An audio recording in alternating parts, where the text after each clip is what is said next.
Services Committee for May 6, 2019. My name is Dan Dutremont. I am the Chair of the Human Services Committee and the MLA for Cannington. With us today, we have MLA Mohammed Fayez, MLA Todd Gowdy, MLA Warren Steinley, the Honourable Nadine Wilson, and substituting for MLA Danielle Chartier is MLA Nicole Rancourt.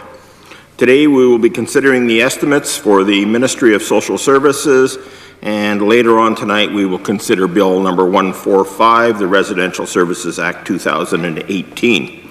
We will begin with vote 36, Social Services, subvote SS01, Central Management and Services.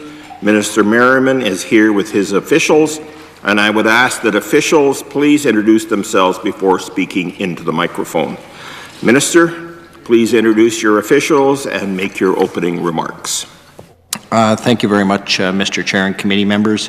I'm pleased to be here today to talk about the social services budget initiatives of 2019-2020. I'll begin by introducing my officials. I have Tammy Kirkland, my Deputy Minister, Natasha, if she's here, way in the back. Also from our Child and Family Services Program, I have Natalie Huber, Toby Eberhardt, Joel Kilbride, and Janice Calhoun. From the Disability Programs, I have Raynell Wilson, Bob Martinuck, and Shelley Redicop.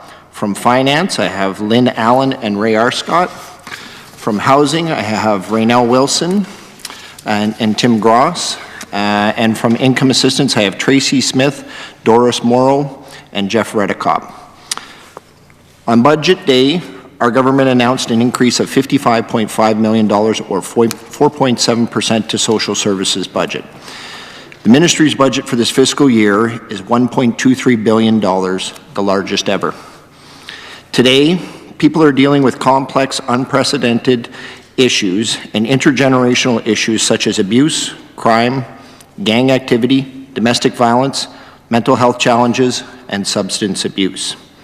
They include children, youth and families, people with low income, those with disabilities, seniors, and citizens in housing need. Our government is committed to supporting these vulnerable citizens and working with them to achieve a better quality of life. That's what our 2019 budget will help us do. I'd like to take the next several minutes to talk about some of the highlights of this year's budget by ministry division, beginning with child and family programs. As I said earlier, children and youth families face many challenges in today's society, and that's direct impact on the ministry's program and budget. From talking to other colleagues in corrections, policing, and health, we know that rates of domestic violence are a shared concern. The prevalence of drug abuse, specifically methamphetamines, is a growing concern. Drug abuse is now the most common reason for children coming into care.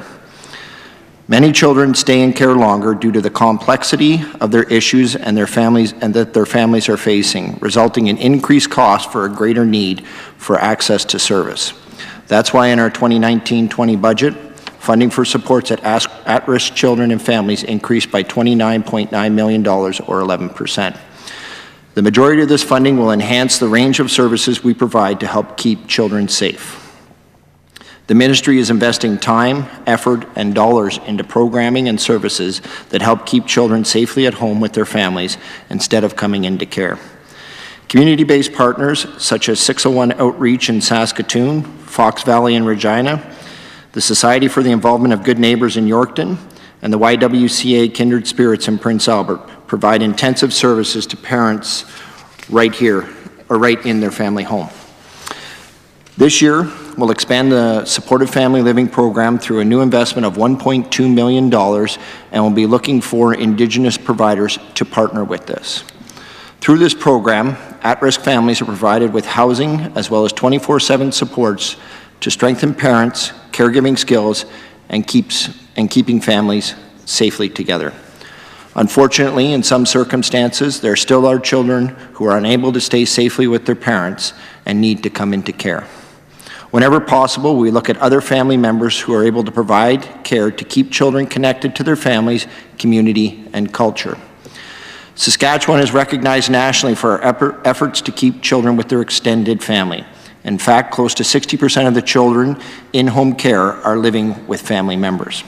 However, we need a wide variety of services in order to respond to the different needs that children and families around the province. On Budget Day, we announced a new monthly payment structure to recognize foster families who complete specific training sessions. This will give us a large pool of caregivers with specialized training in critical areas such as trauma and FASD. We are continuing to work with the Saskatchewan Foster Families Association to recruit new foster families and enhance support for existing caregivers. Thanks to the Saskatchewan Foster Families Association's Fostering New Beginnings campaign that launched in 2016, 167 new foster homes are available to care for children who aren't able to stay with family members. Despite the success of this campaign, Saskatchewan, like other jurisdictions across North America, continues to see an overall decline in the number of foster families. That's why we are continuing to invest in a wide range of care options to ensure children coming into care have access to immediate, safe, and appropriate placements. Some children and youth require specialized treatment to address cognitive disabilities and challenging behaviors. We are increasing our budget for private treatment for these high-needs children and youth by $4.1 million this year. Child and Family Programs partners with more than 100 community agencies that deliver programs and services to children and our families on our behalf. To help community-based agencies recruit and retain qualified staff, we've increased salary funding to these agencies by $889,000 this year for a total increase of nearly $20 million since we've had the privilege of forming government. On this very important issue of better supporting Indigenous children and families, we continue to work closely with the 18 First Nation Child and Family Services agencies throughout our province. We invest $45 million annually with the agencies and other Indigenous partners to deliver supports and services to vulnerable children and families both on and off reserve. Through the Family Finders program, agencies identify Indigenous families who can care for their children off reserve. We work with some agencies deliver positive parenting programs, or PPP, to strengthen partnering and caregiver skills and to keep families together. We are partnering with the Prince Albert Grand Council on a new initiative to recruit, train, and support Indigenous foster families. In March, I was very proud to stand with Tribal Chief Mark Arcand and the 7 supporting First Nations of the Saskatoon Tribal Council as we announced a new delegation agreement, Child and Families Reconciliation Partner Agreement, and the First Contact Protocol. Our government and our First Nation and Métis partners remain strongly committed to better serving Saskatchewan's Indigenous children, youth, and families. Supporting Saskatchewan residents with disabilities continues to be a key priority for our government. This reflects in our disability programs budget for 1920, which has increased by $11.1 million over the last year. This increase will allow youth with intellectual disabilities who are transitioning from Child and Family Programs caseload to adult disability services. It will provide access to residential and day programming to adults with disabilities who urgently require services. New funding of $500,000 will support the development of a provincial comprehensive respite response. This initiative will increase the respite options for family members and others who care for people with intellectual disabilities, one of the priorities identified in our disability strategy. Following through on our government's commitment, the budget for Autism Spectrum Disorder Individualized Funding Program has increased this year. Now in its second year, this program offers $6,000 annually, up from $4,000 last year. So parents and caregivers of children under 6 with autism spectrum disorder can get the services their child needs. This year, the last remaining residents will leave Valley View Centre for their new community-based organization. The 133 transitions that have already taken place have been extremely successful, thanks to the person-centered planning process that involved residents, their families, and communities from start to finish. The Canadian Association for Community Living has recognized the province for a thoughtfulness, planned, and unique to Saskatchewan approach to transition residents from Valley View communities to around the province and beyond. Social Services 1920 budget also includes an increase for third-party agencies that support people with intellectual disabilities, including approved private service homes.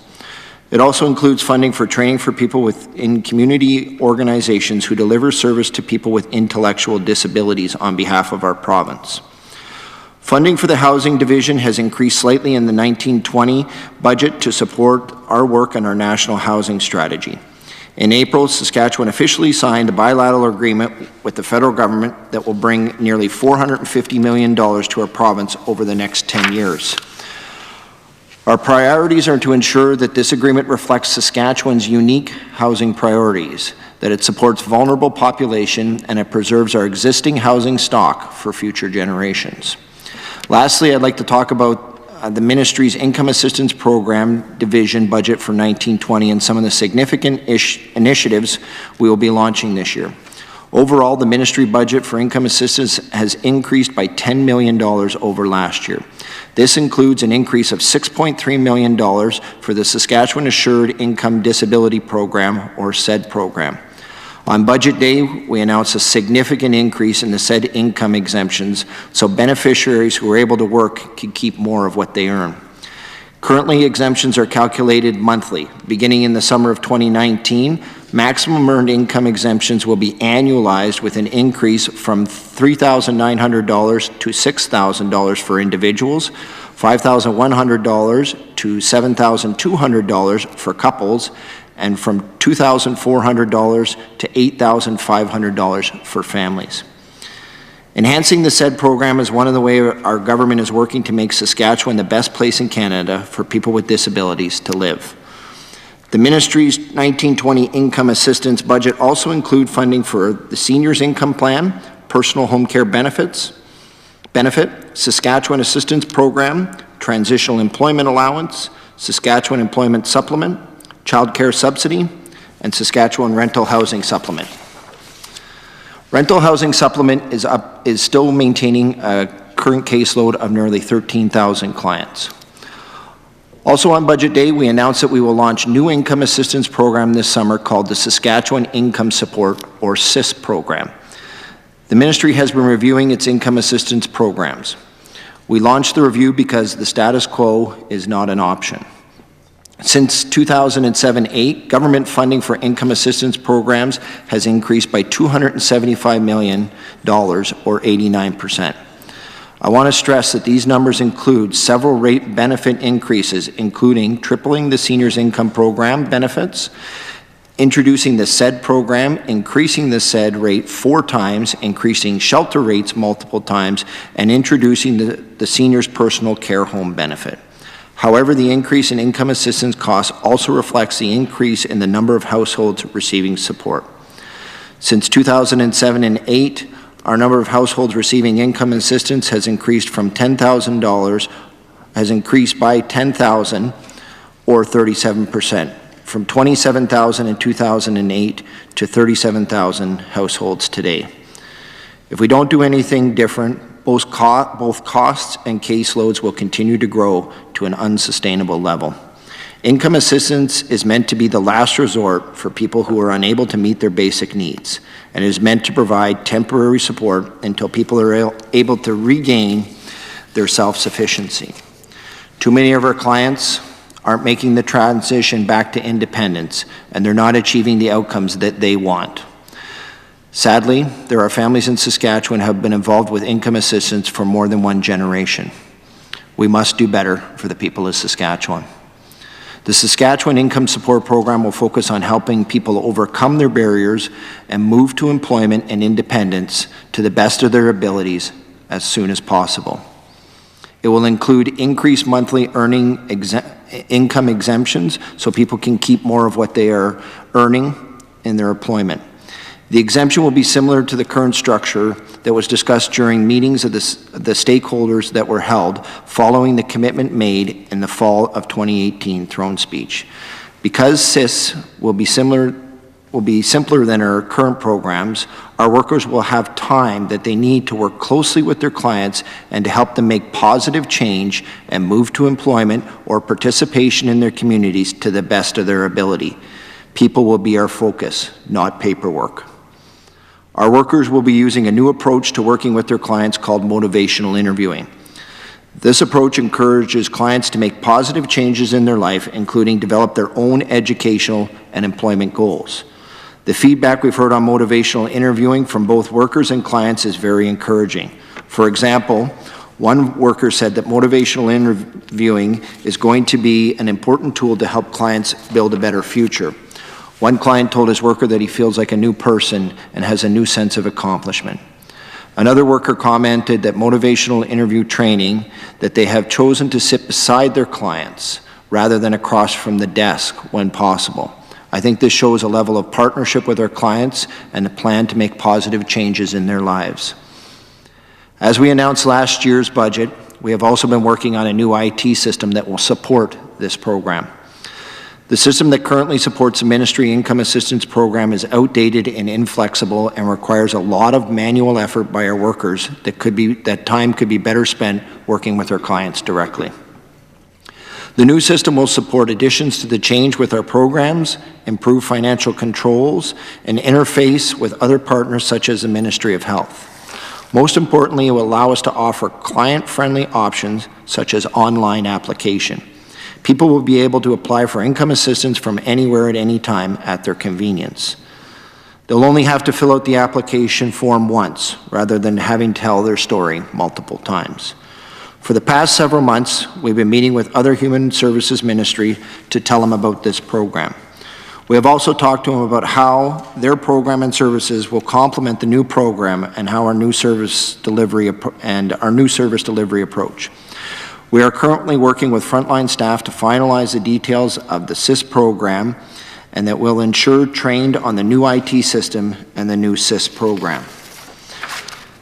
We will also be talking to members of the new Income Assistance Advisory Group about the new program. We are currently reviewing the applications we have received from those interested in being part of the group, and I hope to announce this membership shortly.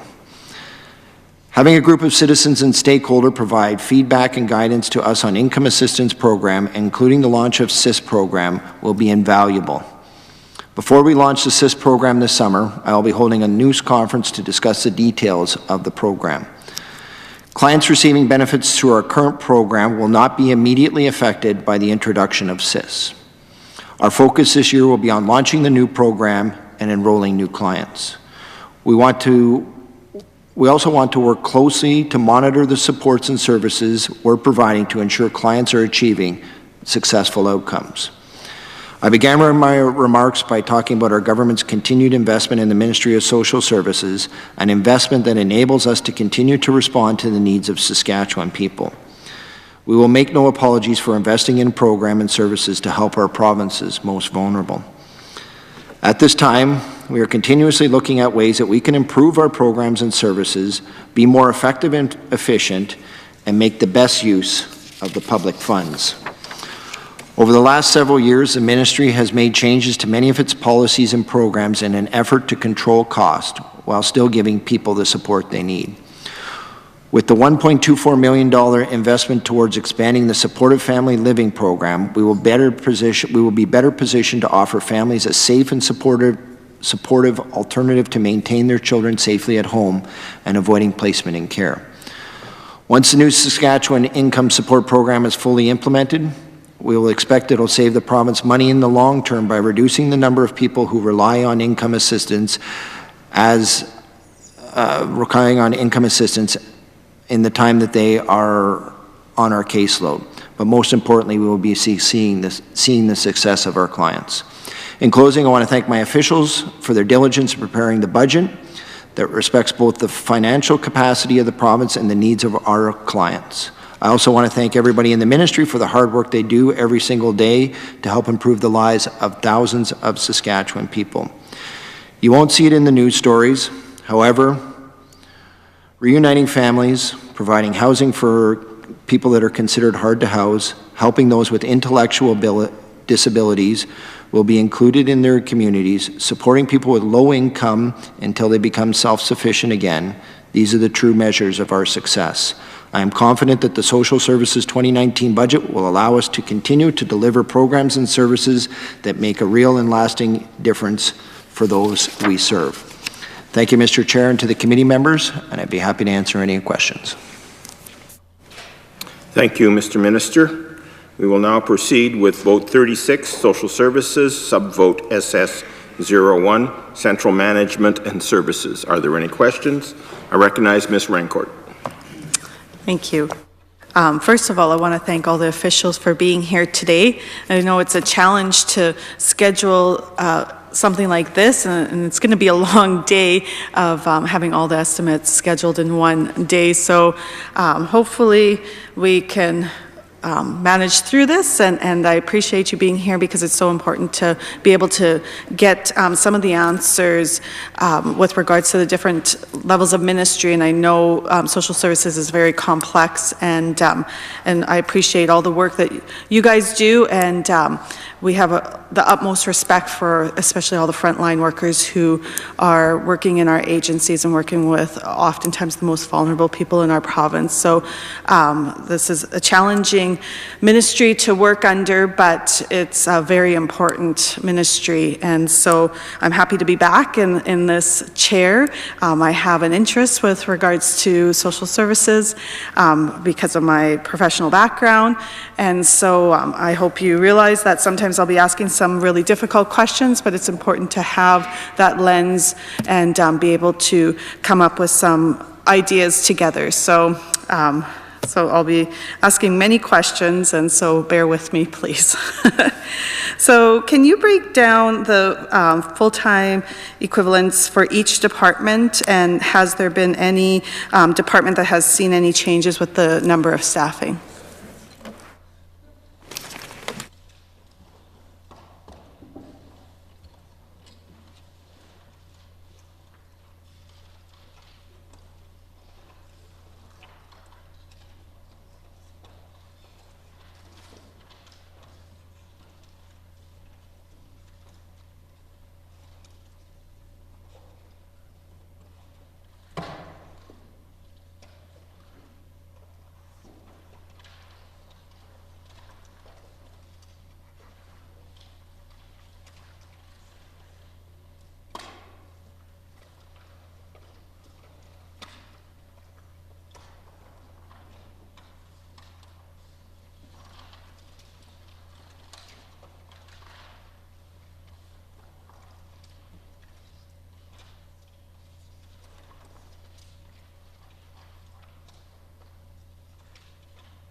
Thank you for the question.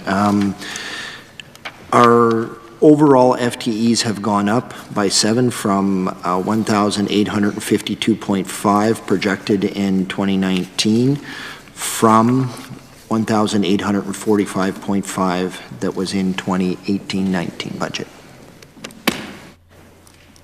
Do you happen to have a breakdown on the departments for those full-time equivalents?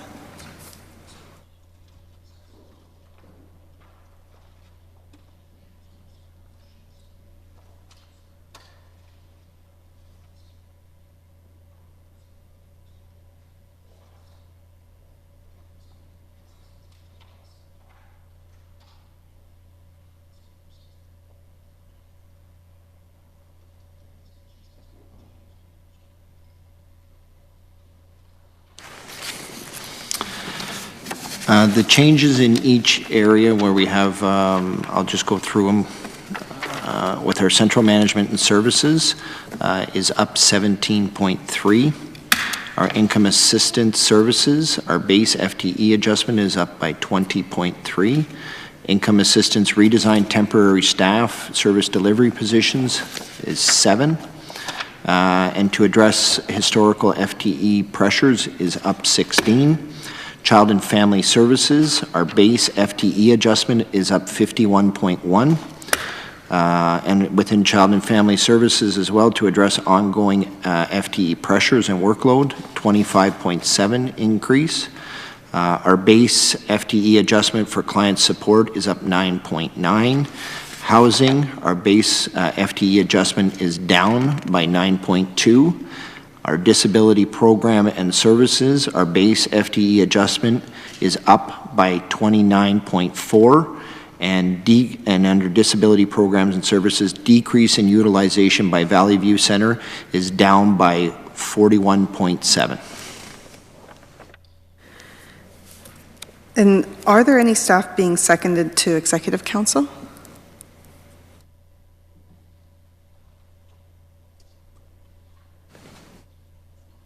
Not to my knowledge, no.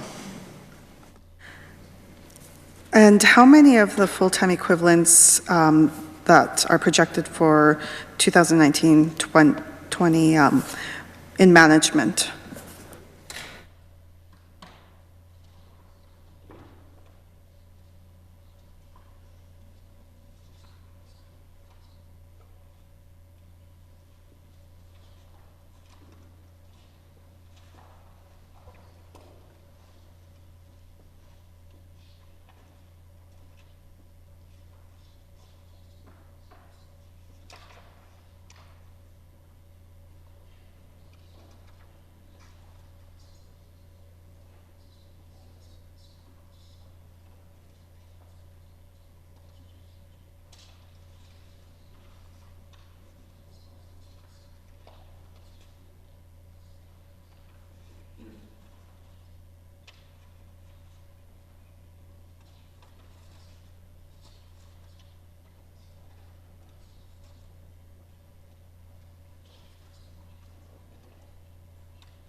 We'll endeavor to get that, but what I can say is that within the Deputy Minister Office, there's 17 positions, and our central services 18-19 budget subvote, there was 132.2 positions, but I'll get you the exact number.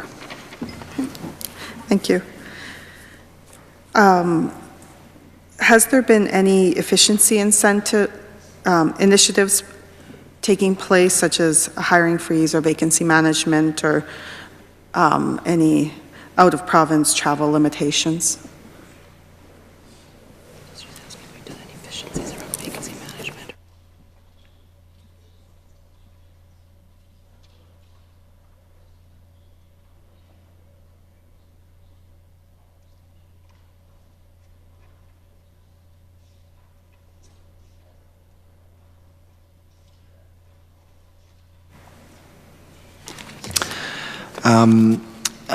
There's always travel and there's process improvements. The efficiencies, each department is continuously, myself and the Deputy Minister have always asked each department to maintain the efficiencies within each area. As far as travel, we have done some minor traveling to attend conferences for best practices.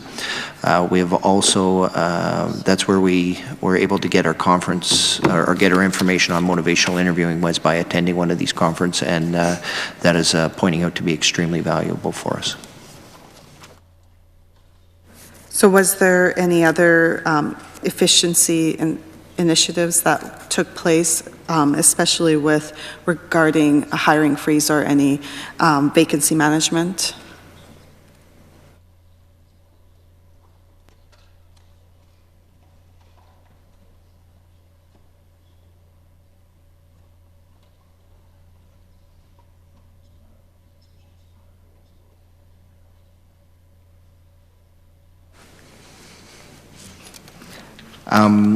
We're continuously evaluating all positions to make sure that they're relevant and they're up to our needs, because as you're well aware, our clients are continuously, their needs are continuously evolving, so we want to make sure that that our staff is up to speed on exactly what their needs are.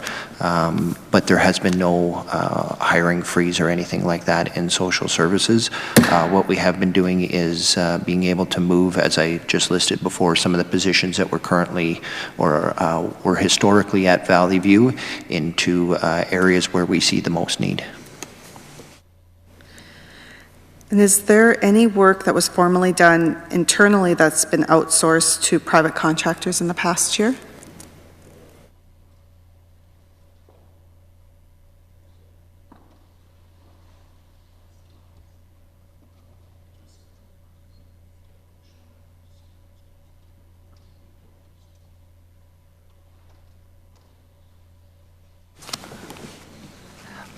The only one that that is coming to mind is Valley View, where we did have that internally within the government of Saskatchewan, and now we are having community-based organizations across the province, some within Moose Jaw, back where Valley View is, and across the province performing those services. So I wouldn't say that it is outsourcing.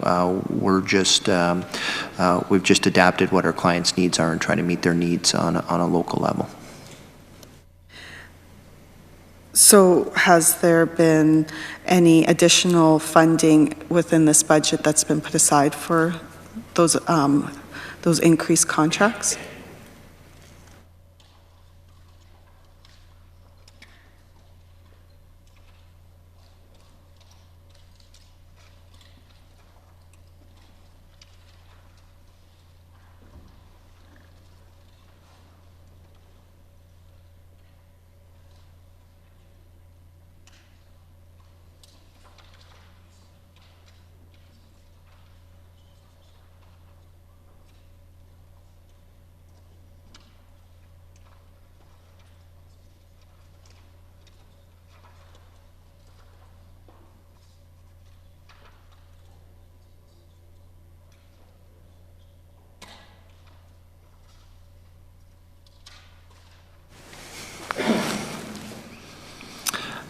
Thank you. Within the Disability Program and Services subvote, we have had an increase of $11.1 million. The increase of 6.1 to support youth transitioning into the adult disability program. We have pressures coming from various areas, so we're able to reallocate the funds to be able to meet those needs.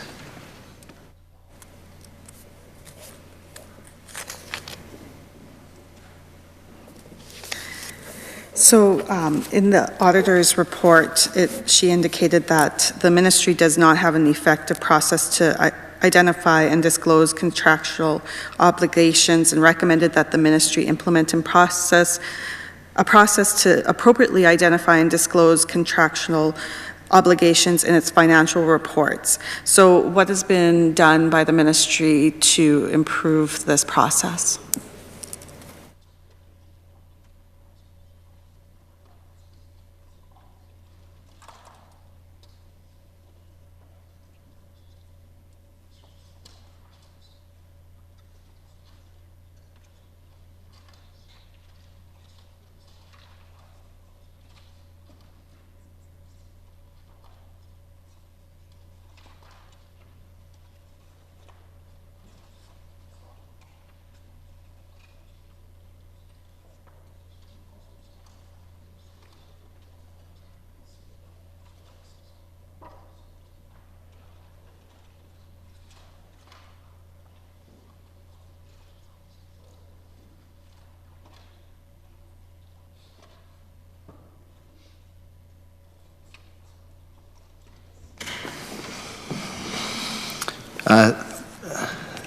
First of all, I just wanted to thank the auditor for the report that was provided to us. What I've been told is we're documenting the process. We've instructed the staff to follow the process from the auditor. We're following up with them and we're monitoring the success of that. And we're also coordinating with other ministries to make sure this process is followed. In saying that, we have the largest contract with community-based organizations out of all of government. We have various community-based organizations performing various services on behalf of the people of Saskatchewan. So it's quite a larger process for us to be able to go through, but we are working with the auditor on this. Has there been some specific changes that the ministry has done that the auditor has recommended that has already been put into place?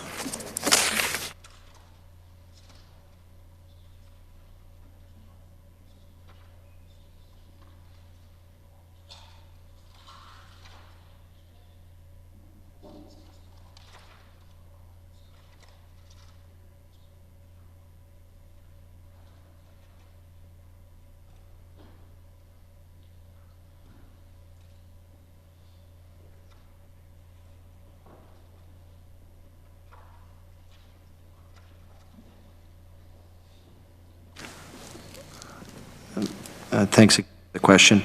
As I said before, we've documented the process. We're working with our staff to make sure that they're following that.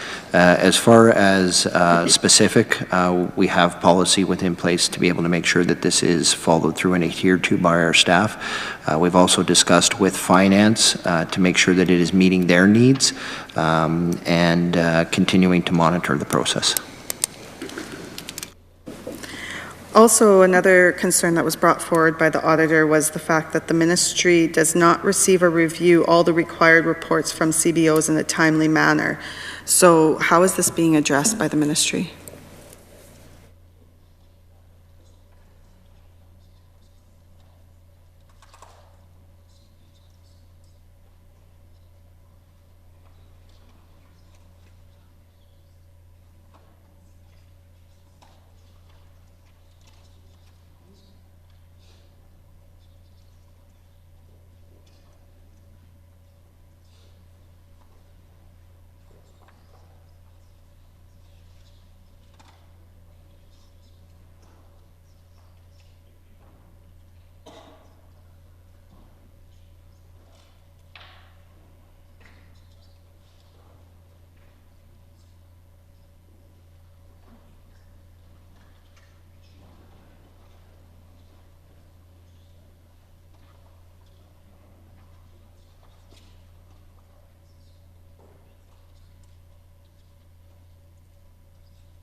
I guess going back to my point earlier is just the sheer volume of this. We want to work with our community-based organizations to make sure that they're providing all of the timely audited processes that they have to go through. We understand that there's an expense that they have to go through, and the sheer volume of getting all of these in on a timely manner.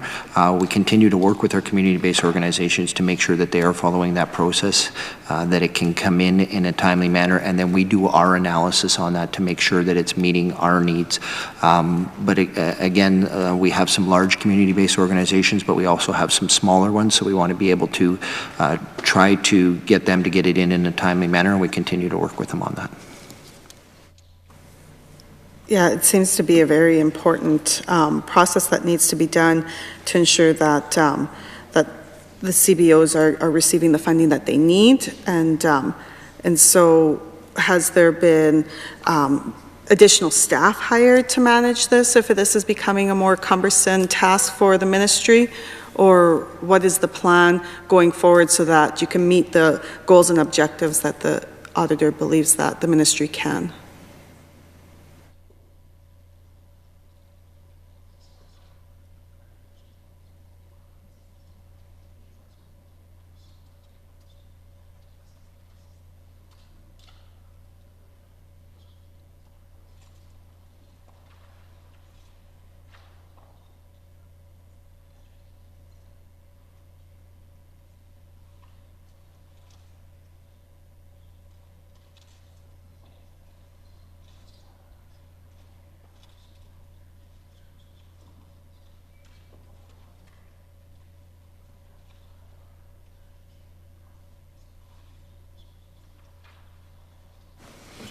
have increased training with our staff?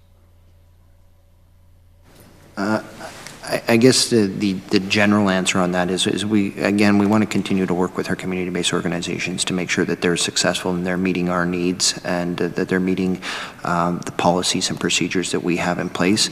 But in saying that, again, some of them are very large community-based organizations that have access to auditors and that process. Some of them are smaller, so we want to make sure that the financial reporting that they do have to do isn't cumbersome and extremely time-consuming for them, so we want to be able to assist that. In saying that, we also recognize that the auditor has flagged this and that we'll continue to work with some of the community-based organizations to make sure that they're meeting our needs on an ongoing basis. Is this more so a responsibility on the community-based organizations with submitting their information to the ministry, or is this some of the ministry's responsibility of ensuring that the reports are done in a timely fashion? I think it would be a shared responsibility on both our behalves. We have the fiduciary responsibility to the province and to certainly to answer to that to you and to other organizations. In saying that, it is a partnership that we have with these community-based organizations. They are performing a great service on our behalf. So it's not one or the other. It's both of us working together to make sure that they can meet our needs, but also perform the services and not pull away from their front lines. And it's also important to have that level of accountability as well. So it's an important procedure that's going to need to be addressed. I'm going to talk a little bit about the motivational interviewing. How many staff are currently trained for motivational interviewing?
As far as staff on the introductory training, we've had all 245 staff have completed that training. As far as our advanced training, we have 180 people that have completed that training. And with regards to these staff members, are they all working under the income support programs, or are they working in different areas of the ministry?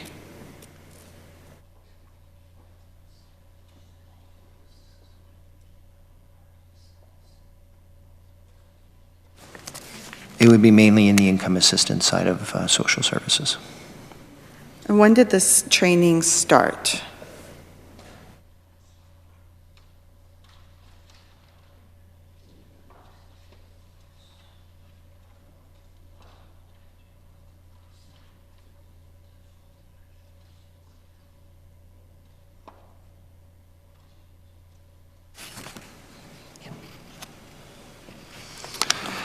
It started within the ministry in February, early of 2018. Have you seen any results to the new interviewing process at this point?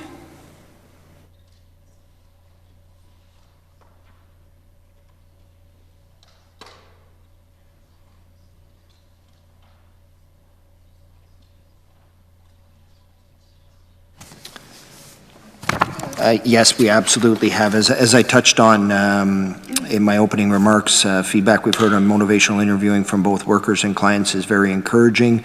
Example, one worker said that motivational interviewing is going to be an important tool to help clients build a better future. And a couple other comments was one client told his worker that he feels like a person and has a sense of accomplishment. Another worker commented on the motivation after the motivational interview training that they chose to sit beside the client rather than across from the desk when possible, and this shows a level of partnership in working with their clients to improve their life.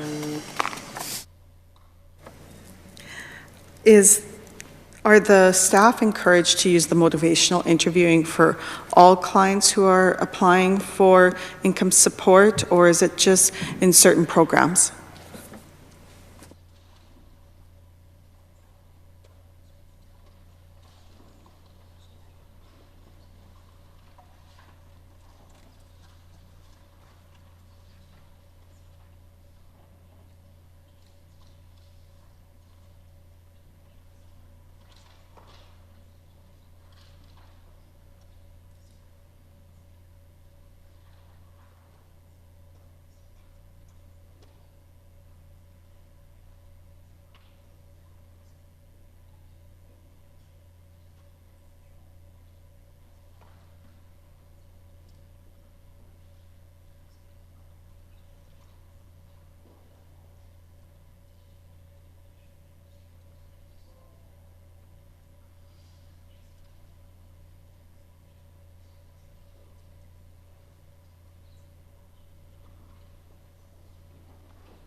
I guess the easy answer is motivational interviewing is an umbrella to lots of different tools. There are some clients that are upon intake that we do a very a good motivational interviewing process and sitting down and talk to them.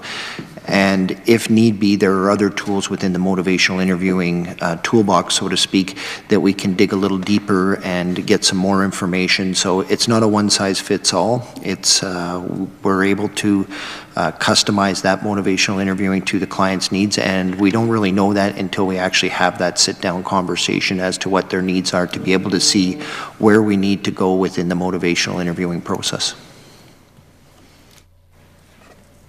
Okay, so I'm going to go back to the minister's remarks, and you made some reference to the IT system that the ministry is using and how there's going to be some changes with regards to that.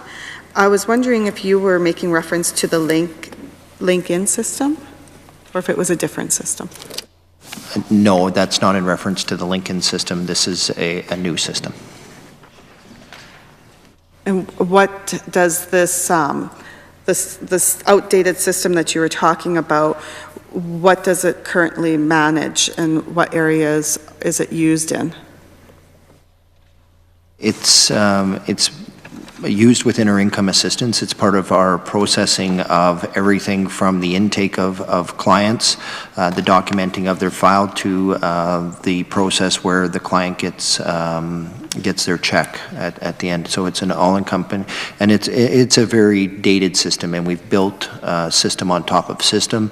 And we felt in order to make sure that our clients, the security of getting them their check in a prompt, timely manner, that we had to invest in some IT system because there were concerns that the dated system could pose problems in the near future. And so what IT companies are you using to create this new system, and what are the system names?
The company that was awarded the contract was Myers Norris Penny, and the program name is Microsoft Dynamics 365.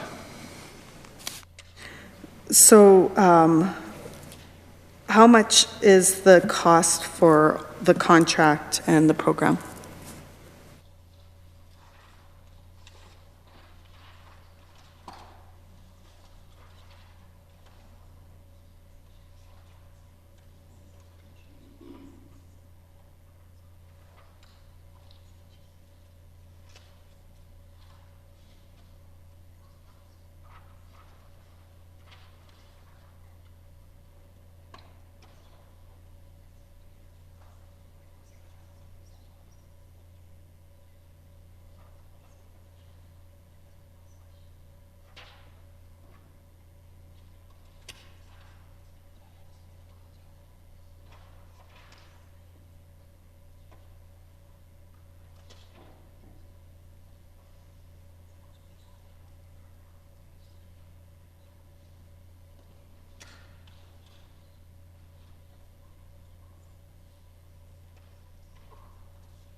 Thank you for the question. This is a multi-year contract that we have with Myers Norris Penny, so we can't disclose that, but it will be available in public accounts once the contract is come to its fruition. But we did budget $10.9 million this year. And in your remarks, you indicated that the system will be working with the Ministry of Health as well.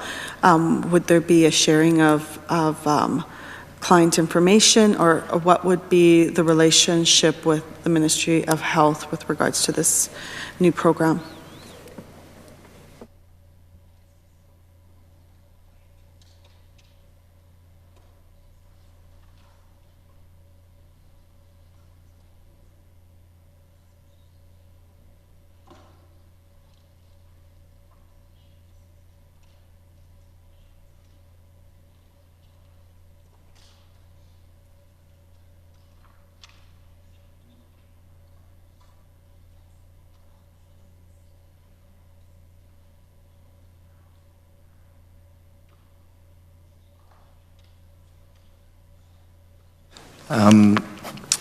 No, there was no shared cost with health. The communication that goes back and forth with health would be notifying them of who would be eligible for supplementary health benefits.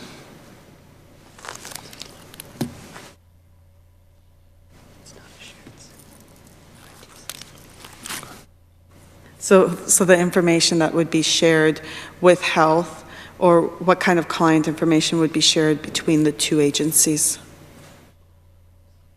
They wouldn't communicate directly. It would be more of advising, as I said, who would be eligible for supplementary health benefits. We have to advise health as to their eligibility for those programs to make sure that health has that information, which opens our clients up to potential cost savings on any of their health costs. And how do you currently provide that information? What's the process at this point?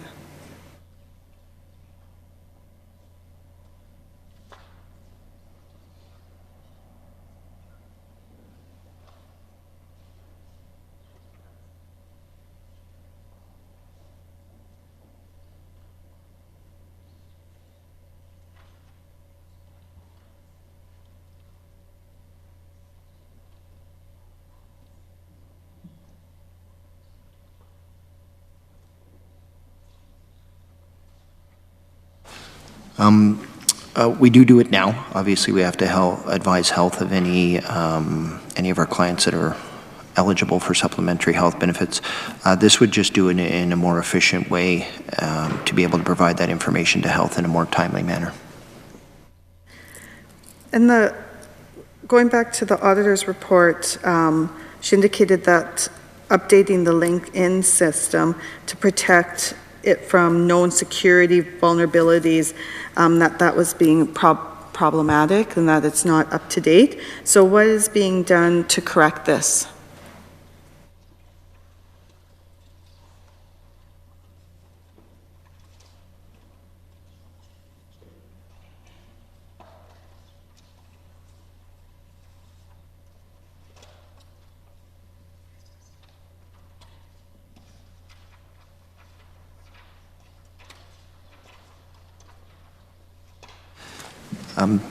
The auditor's recommendation was to provide a plan on the process on a go-forward basis, and I can report that the upgrade is currently happening right now. So the auditor did do a recommendation just to be able to provide a plan. We have that plan in place, and the upgrade is taking place.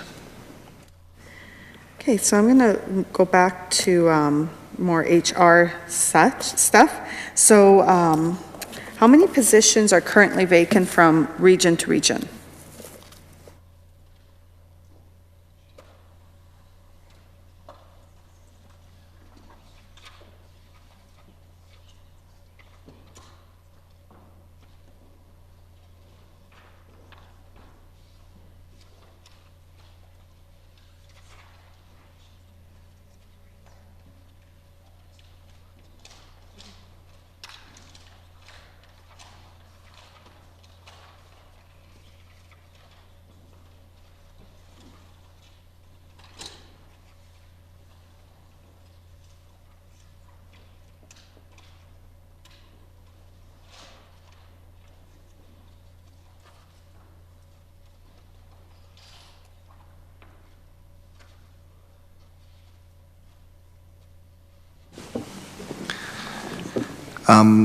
We don't currently track, as I'm sure you're well aware as a former social worker, that there's positions that come vacant, and we continuously work with the local management to be able to fill those positions as soon as possible to make sure that there are no gaps in services.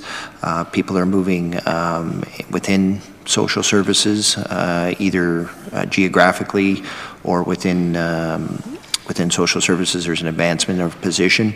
We're continually working with post-secondary to make sure that we're recruiting social workers and that they're able to meet our criteria of our ever-evolving clients. And with 1,800 plus positions within social services, there are continuing vacancies. We don't have an accurate number of exactly how many there are at this point in time, but I can say that any vacancy, other than the ones that I listed earlier of the plus and minus of positions within each, we strive to fill those as soon as possible. So at previous estimates, I've gotten numbers with regards to vacancy. I think they were primarily related to the Child and Family Services portfolio. So potentially you might have those numbers of the vacancies per region with regards to Child and Family Services.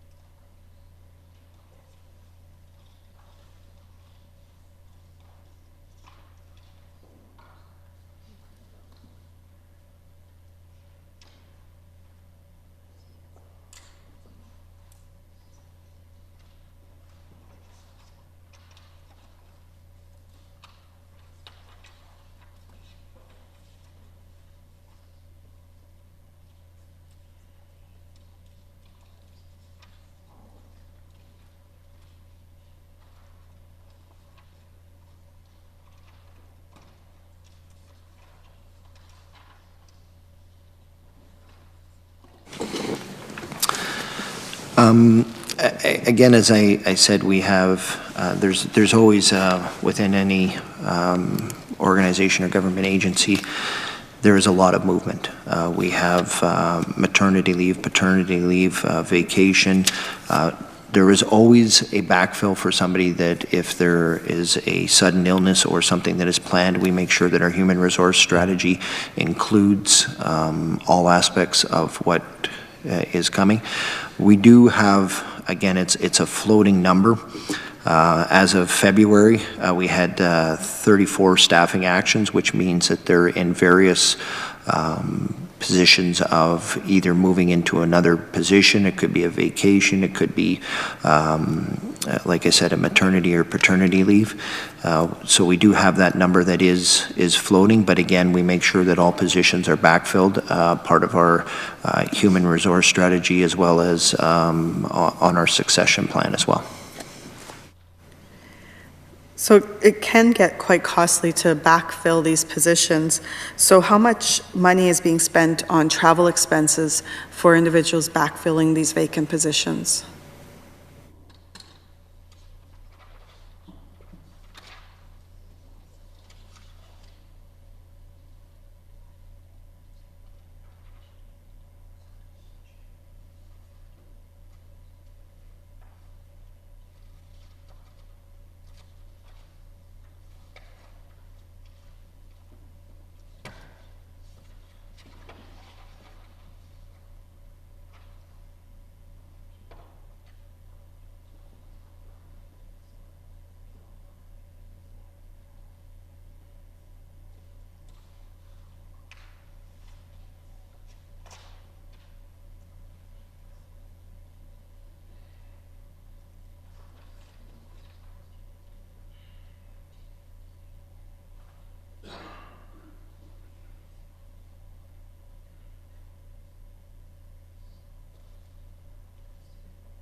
As I'm sure you can understand, there are some travel costs that are incurred as we are a geographically spread out province, especially up in the north.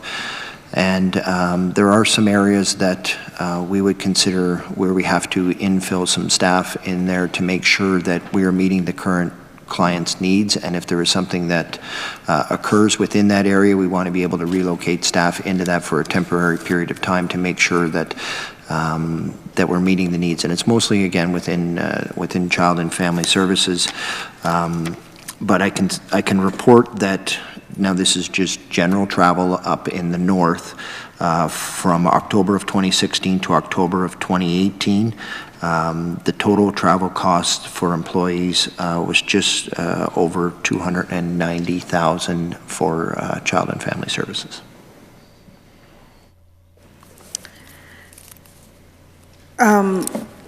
We know there's been a challenge to have proper staffing, specifically in the northern area of the province, and there's been chronic understaffing and a difficulty of recruiting individuals to some positions. So what has the ministry been doing to help with that issue, with ensuring that we have appropriate staff in the northern part of the province?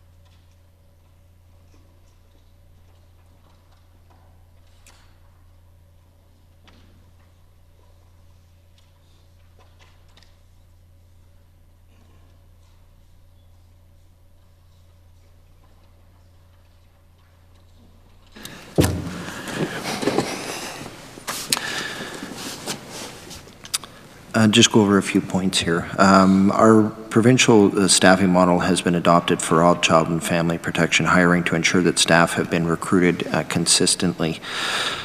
First Nations University, for more specific answer, First Nations University of Canada and the University of Regina have been regularly engaged to strengthen attraction of their students in their summer employment practicum placements, as well as the recruitment of new graduates for entry-level positions. Child and family protection recruitment consultants and worker panels have been initiated to attend social work classes and discuss the benefits. We have 44 practicum students that were completed in 2018 within child and family protection, resulting in the most students accepting work within child and family protection follow their final practicum. Ministry of Social Services, Community Living, and PSC Talent Acquisition has started a collaborative group to new recruitment strategies for the ministry to promote the community universities, high schools across the province. So as you can see, we're taking this on multi-levels to be able to make sure that not only what is happening in the north, that we're able to meet those needs.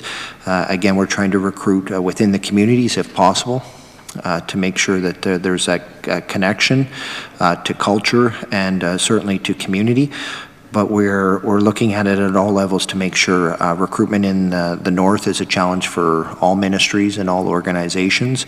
But as I just touched on, we're trying to deal with this on not just on an immediate, but more on a long-term strategy. Okay. The auditor had some concerns with the rate of absenteeism within the ministry. In 2018, what was the average sick leave usage per full-time employee? Just to clarify, across all of social services or within child and family? It would be across all social services.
Just under 10 days a year.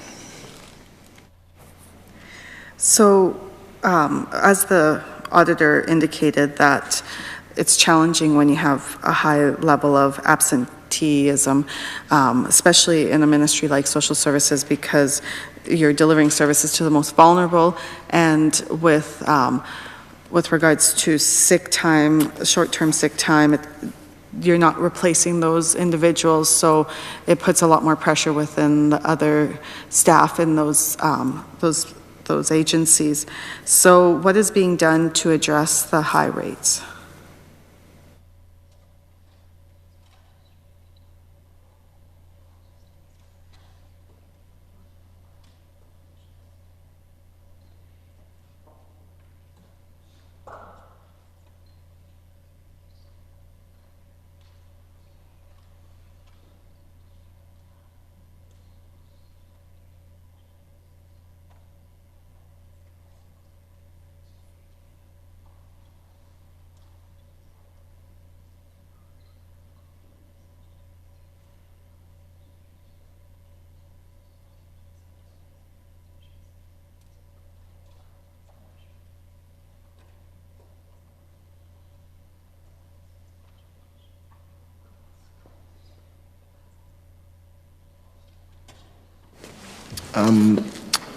Certainly, I do recognize that there's lots of pressures on our frontline workers, and I have the utmost respect for the work that they are doing out in the field and in our office. We're continually monitoring to make sure that if there is anything that we can do as a ministry to be able to support them in a very challenging job, we continue to work with them if they are absent for a short or extended period of time, trying to work with them to make sure that their health and their well-being is much of a priority for this ministry, to make sure that they are able to go out and perform their duties in an effective way. But we're always striving to have that work-life balance, which is challenging within social services, but it's also challenging within any profession to have that balance. We're continuing to work with them with our clients to make sure that they're in the best mental and physical shape to be able to help out our clients, because if our staff is not healthy, it presents a challenge for the clients, for them to be able to perform their duties, which I know they want to do in the best way possible. Has there been a lot of overtime or bank time because staff are working extra hours in order to manage the caseloads?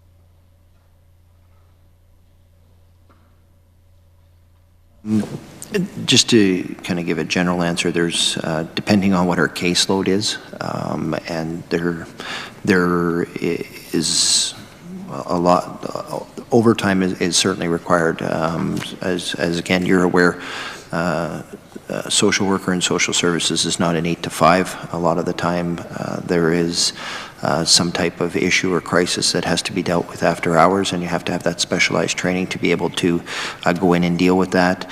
And you have the call out. So overtime is a reality, but we make sure that that is countered with programs, again, with that work-life balance. But we also have piloted a program within our community living, which is called Not Myself Today, which is a support program for staff to be able for them to talk in a comfortable space, to be able to talk about what's going on between their work-life balance, to make sure, again, we're taking care of them.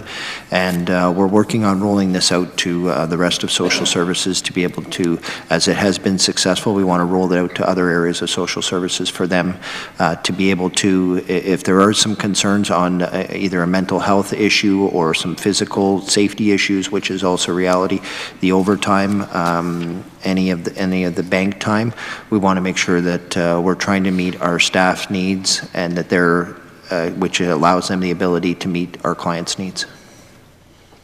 That sounds like a really interesting program. So with regards to that program, who would the staff person talk to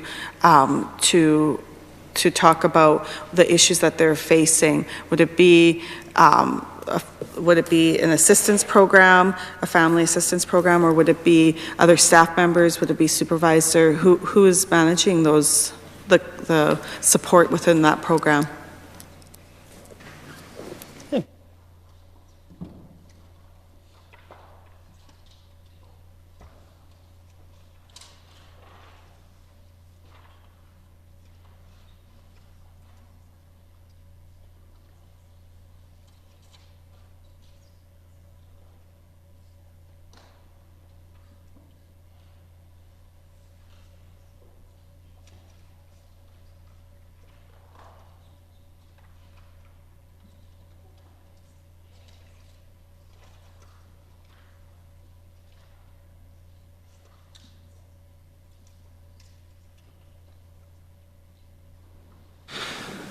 I guess overarching statement was, I guess it's everybody's responsibility to make sure that they're watching out for their coworker if there's any signs of stress or trauma, or if there's anything that they could be able to offer their access to the Employee Family Assistance Program, as well as other programs that we'll be doing that. We don't do counseling internally within social services for staff. We allow them the privacy and the dignity to be able to go through the Employee Family Assistance Program to make sure that they're meeting their needs. And while that process is ongoing, we make sure that we backfill with a complement of staff to backfill any of the time that they may need away from the office. So what is the current workplace injury rate?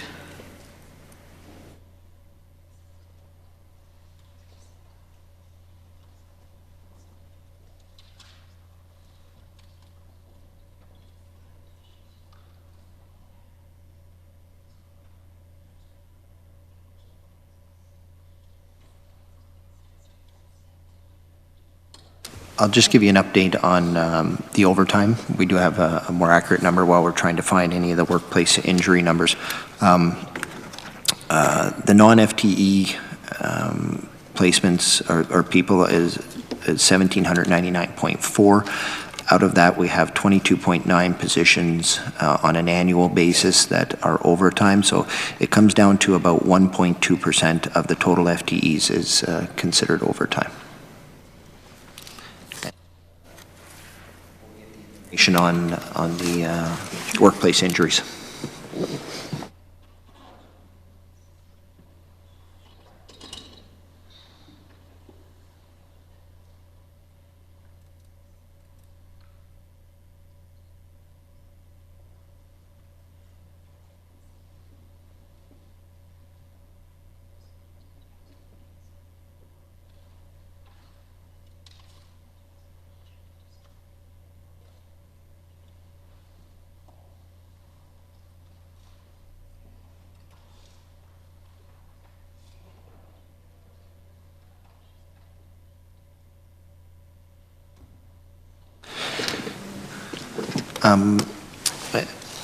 Overall, we want to make sure that all of our employees, we're going to endeavor to get you the number of any of that. Any workplace injuries, obviously, as we've stated many times, and I think we're consistent on both sides of the house, that is unacceptable, and we want to make sure that all of our staff are safe.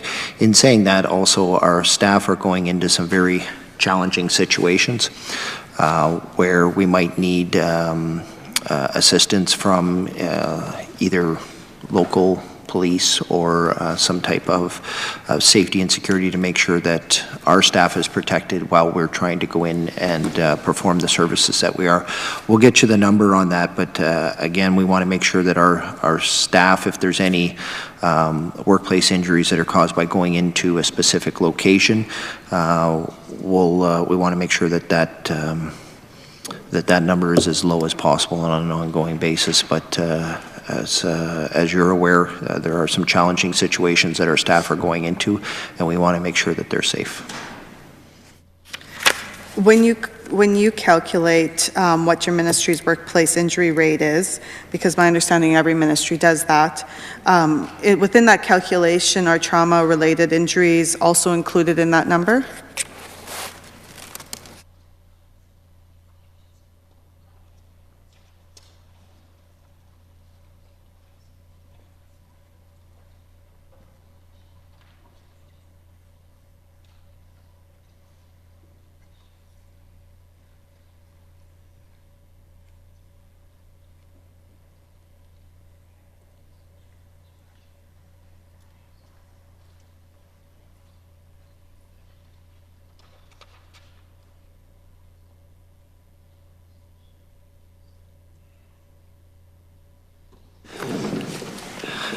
The process is pretty consistent throughout government that if there is a workplace injury, that the proper paperwork is filled out and it is sent off to workers' compensation for them to be able to provide their assessment on exactly what it is or what they see as the cause of the workplace injury, and then we continue to work with them to be able to provide a safe environment for our employees.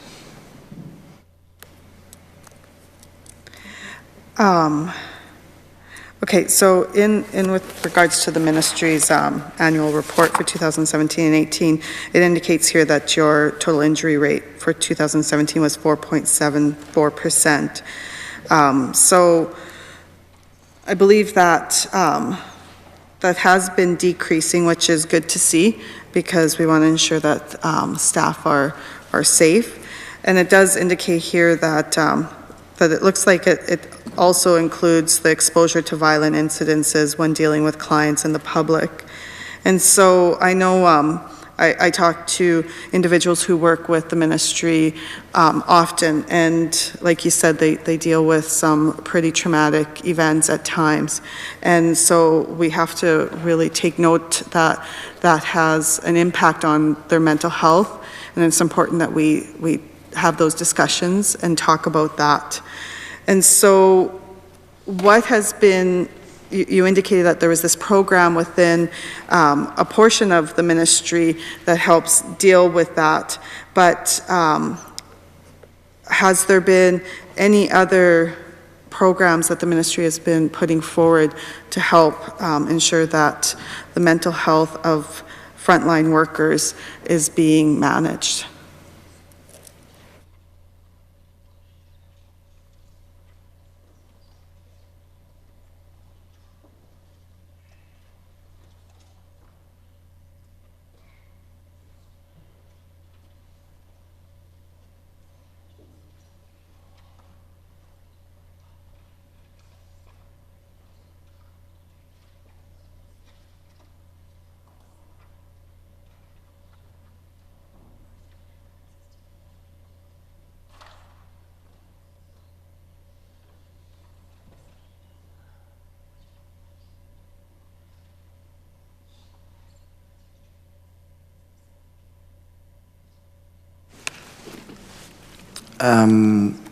I guess there's two aspects to it. We want to make sure that, as you indicated, that there's a physical safety, and that's everything from driving to a location to going in, certainly within our child and family services.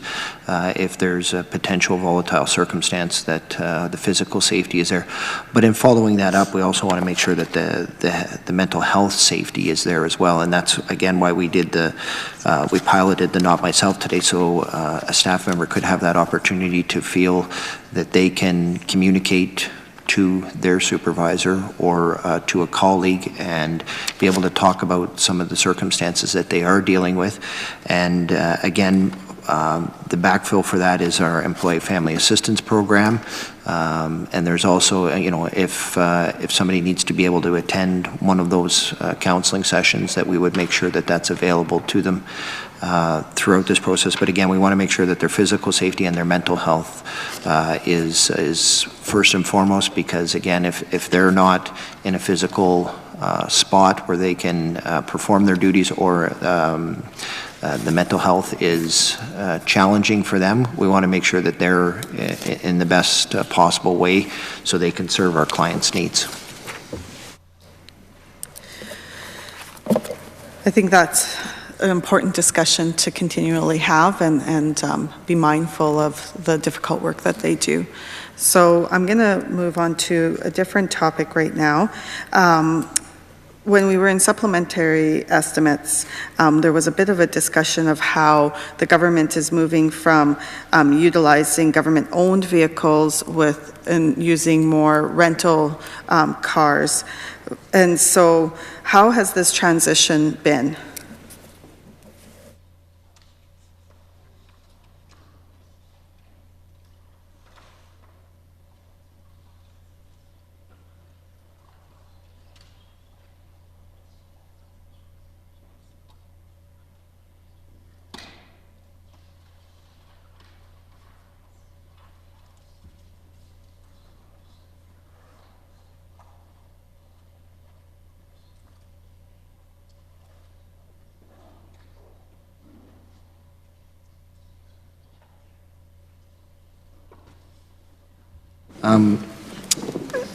As you're aware, there was a government-wide initiative to be able to move from using personal vehicles the Central Vehicle Agency to rental cars. We have had that contract with Enterprise. It's been very successful in cutting costs. The Ministry of Central Services, Minister Cheveldayoff, administrates that program. But from what I'm being told, that where there is a rental agency, we're utilizing that to the best of our ability to make sure that we're reducing costs. So if there's been a reduction in costs, you must have a breakdown of how much it was costing, say, perhaps in the past 5 years with regards to using rental cars and government cars, just to get a good idea of that cost savings.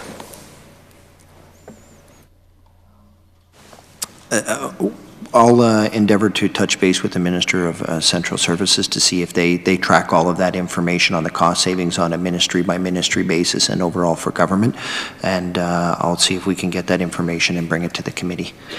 Just jumping back, the question was on our injury rate, and it's 4.08 is the injury, the most accurate numbers that we have right now. Thank you. Yeah, that would be really good information to have with regards to the changes with vehicles.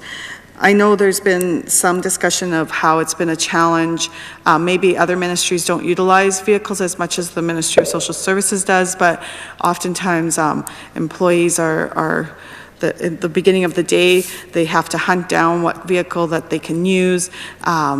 I believe it's a centralized service that they phone, and those individuals working in those centralized services sometimes don't understand the geographic area that they're servicing and the vehicles that are needed for those locations. So I've been hearing that there's been some challenges with regards to that.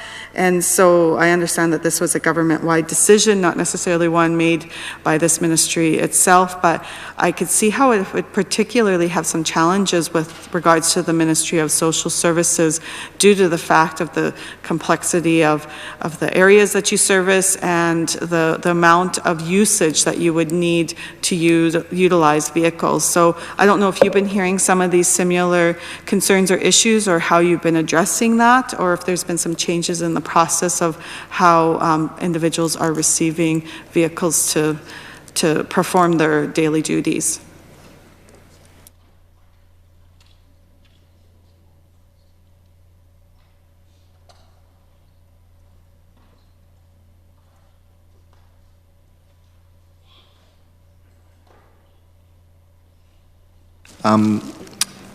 What I've been told is it's kind of a twofold process, that we do have dedicated CVAs on location scattered throughout the province for Child and Family Services, that if they need that vehicle, that is dedicated to them. The renting cars are more for planned trips that are further out, that would, you're going into a certain area and you might need a specific vehicle to get there, whether it be an all-wheel drive or a four-wheel drive, to be able to get out to specific locations. But we also have our current CVAs dedicated to Child and Family Services, as we feel that that's important. But again, if there's a planned trip, we try to utilize Enterprise, as the cost savings are significant. And I've asked my Chief of Staff to contact the Chief of Staff of Central Services to be able to provide that information either to the committee or to yourself directly. Thank you, I appreciate that. Can you provide me the total received in federal transfers and explain the breakdown?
As per public accounts, the transfers from the federal government for social services total $45,168,000. You don't have a breakdown with regards to the different reasons why you have those federal transfers?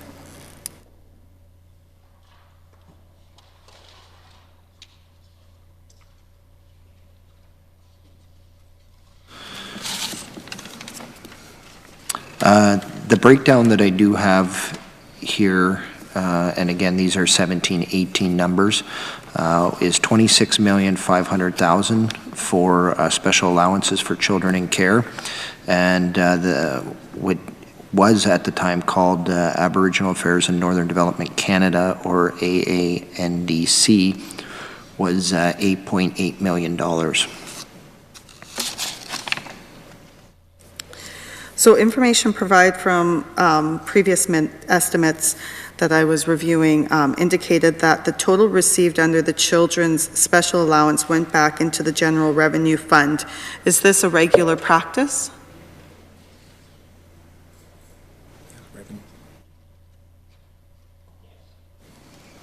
Yes, it is.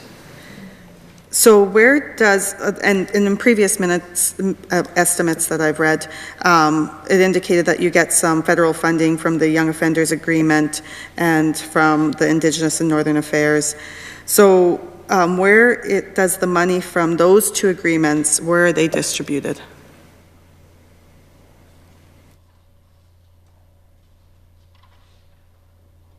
Any revenue that we receive from any source, including the federal government, goes into the general revenue fund, and then the general revenue fund allocates money to social services, and then we administrate the programs.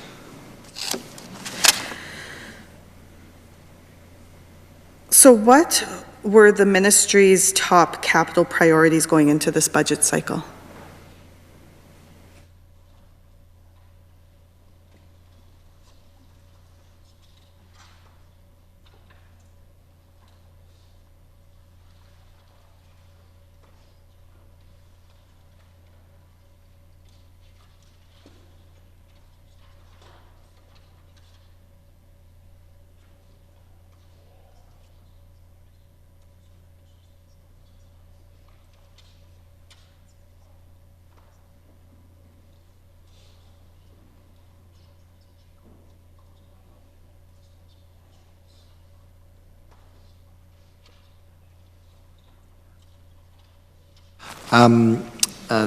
The top ones would be, certainly as I touched on in my opening comments about income assistance redesign. Also, we've renovated 3 offices, and our major one would be certainly the Valley View transition, where we're also, and it's kind of two-pronged. We're transitioning clients out, which part of that comes under Sask Housing, but also comes out of that Valley View allocation. And the other side is the staff. We've had to reallocate staff within offices now where they were staffed out at Valley View. And that's one of the reasons that we're doing one of the renos in Moose Jaw, to be able to meet our staffing needs. In saying that, there's also, as I stated earlier, there was a reduction of overall staff within Valley View. I think just over, I want to say 41.7 is the number that's jumping out at me that we talked about a little bit earlier. So what assets of the ministry will be or could be sold this year?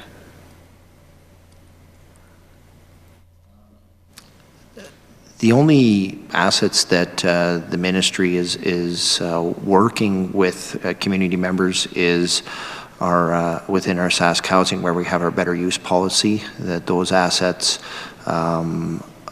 within Sask Housing portfolio that we have worked with communities, with towns, cities, rural municipalities, as well as First Nations, to see if there's a better use of some of those housing stock that are currently vacant and that have been chronically vacant. Other than that, I'm not aware of any assets that we are disposing of, other than the normal assets that we would have within the business operations, such as outdated computers, furniture, that none that I'm aware of. And what is the plan for the Valley View facility once it's empty? As you may be aware, Valley View is something that we pay a lease, so to speak, with Central Services. We have been leasing this obviously for quite a few years. Central Services is the property management side of the government of Saskatchewan. We are continuing to lease that to the Minister of Central Services. Would probably have a better idea of what they're doing because we don't actually have control over the property or the building. That would be done through Minister Shovel-Dayoff's office. But in saying in general, it's the transition of both the people, the staff have gone extremely well, and we're assuming that the Minister of Central Services will deal with the asset of the land and the building itself. How many lawsuits and litigation is ongoing with the ministry?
The total number of lawsuits currently is 93.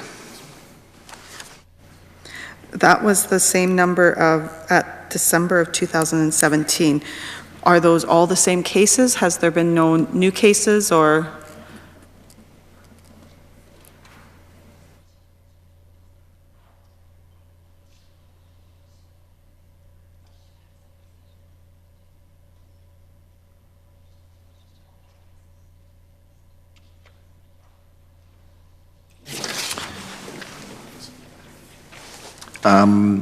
The number's always fluctuating, but there are new ones that are coming on and ones that have been settled.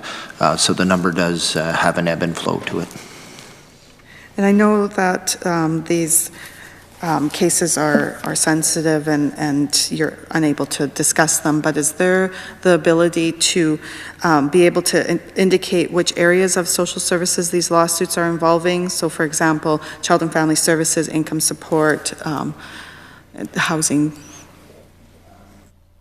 The vast majority of them are within child and family. 92 out of the 93 were within child and family, and one where there's a class action with Valley View, but it's not certified yet. Thank you. So the allocation to the Child and Family Program maintenance and support is $240,000 less than the previous estimates. Can you tell me what this amount was intended for? We know that Child and Family Services programs are always in need of funding to run properly. Is this funding going to be relocated elsewhere?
It's captured in the estimates book on page 116 that the Child and Family Program has stayed relatively flat year over year, the allocation, and as you have identified and as I have identified many times, either in this chamber or in media, that our needs are more complex.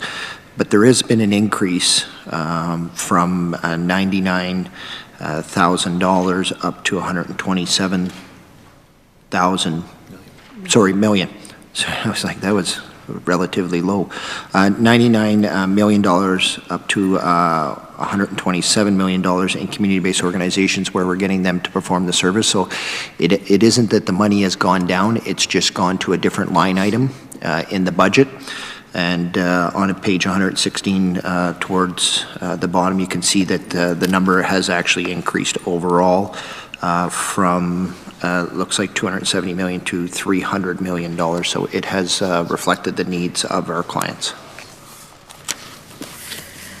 So the additional money being just distributed to the community-based organizations, which organizations are going to be receiving this money? And yeah, if you could provide me a list of some of the organizations that we could expect to see an increase, or will there be new CBOs that will be receiving some funding? Currently, our top ones would be Ranchero, as you're aware, and I was able to just recently tour their facility.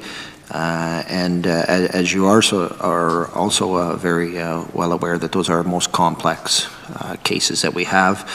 Eagle's Nest, Four Directions, those are the ones that are taking our most complex needs, so we're making sure that they're funded in the appropriate way.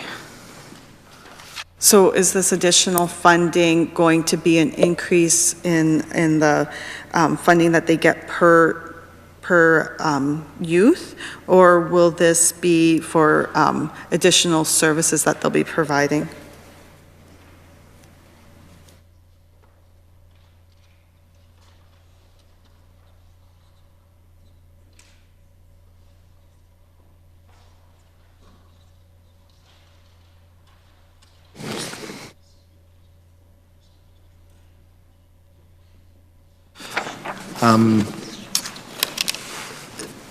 As you're aware that these are community-based organizations, private entities of the ranch, their costs have gone up on their caseload as we are seeing more complex case, and that is a flow through to us. But we also did just under a $900,000 increase to frontline wages and growth for compensation within the CBO sector. So we are trying to meet that need. We understand that they have some real costs, and we're always working with them to make sure that we're spending the dollars that are allocated to us in the best possible way. In saying that, they have some real costs on staffing as well as overhead that they be able to make sure that their organization is successful as well. I'm trying to just understand how these organizations are allocated this money. I know in previous opportunities to speak with ministers, they have provided the costs of housing children in the group homes. That was my understanding, is that social services provided them funding based on the actual youth that are living in those homes.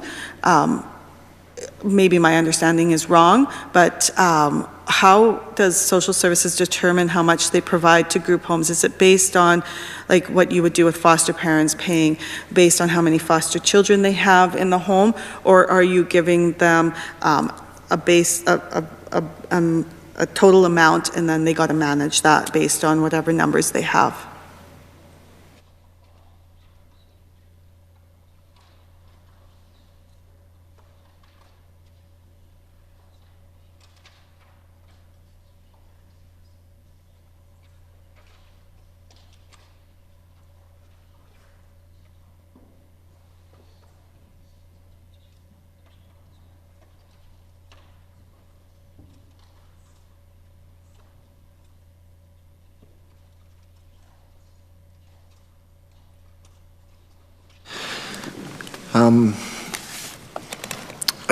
I guess to be able to say that depending on what each child's circumstance dictates, we want to be able to again make sure that their needs are being met.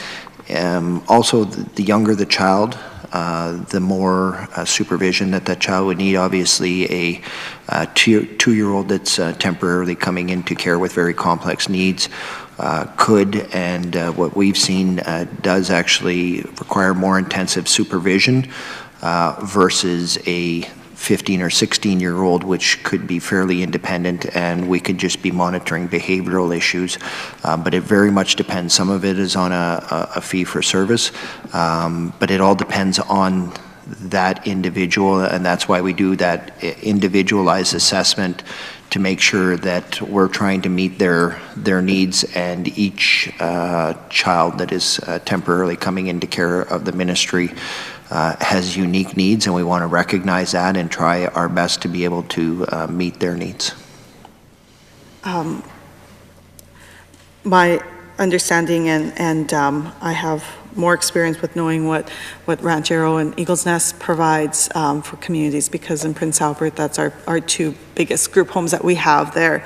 But my understanding is that some of the emergency placement has been provided from Ranchero more so recently. I don't know exactly when that started, but so before they used to just take primarily youth, not necessarily children, but now they do take babies and children, and so the services that they're providing has been changing, and so I could see where that funding would be a bit more difficult, because I would think the ratio to youth care worker would change based on the age of the children, and so that would increase their costs.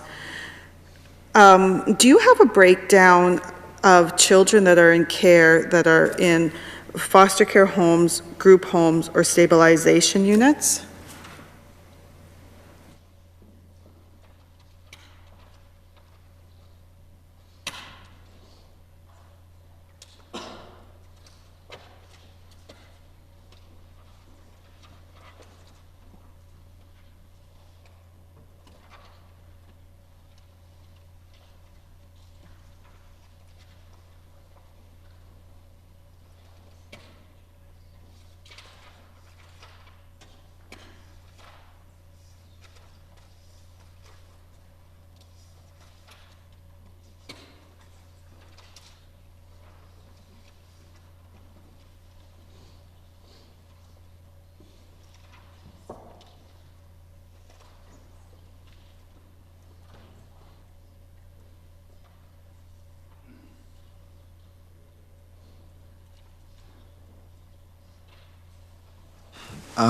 The breakdown would be within the extended family, which are, as you're aware, PSIs, there's 2,835 children. Foster families, there are 875, and community-based short-term homes, there are 318 children. And does that include any youth that are in the stabilization unit?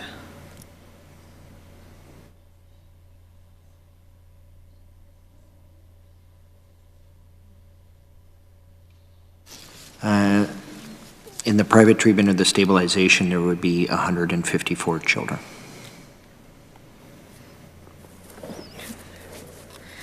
And how many youth that are currently under the care of social services is currently incarcerated?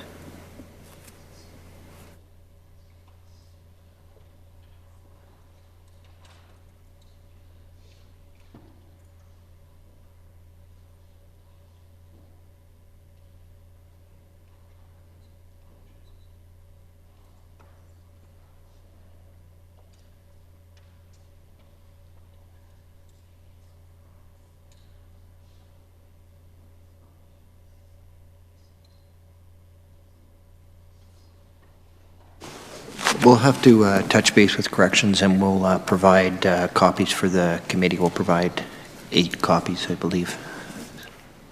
Yeah, that information would be really helpful. I know when I used to work with young offenders, some of those youth would be under the care of social services, so I'd have to keep in touch with their worker, because their worker would need to obviously know where they are at all times. So it would be good information to have. How many youth are in the 16 to 17 program?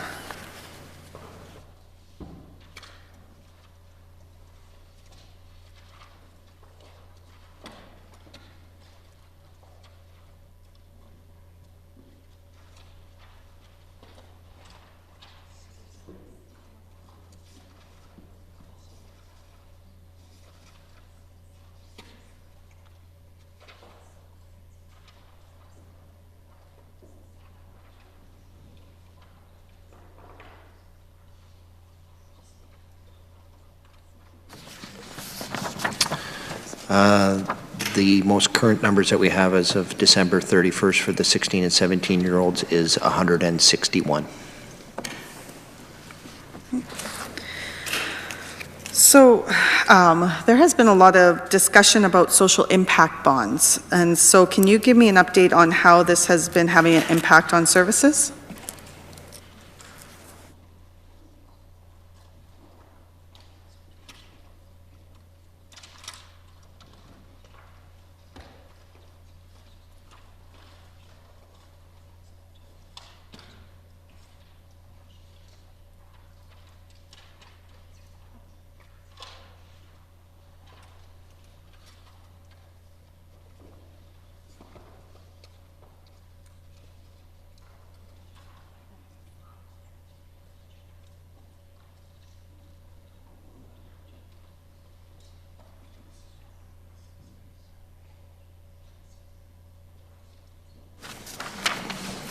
I'm very happy to talk about the social impact bonds, as we were the first ones in Canada to be able to provide a social impact bond.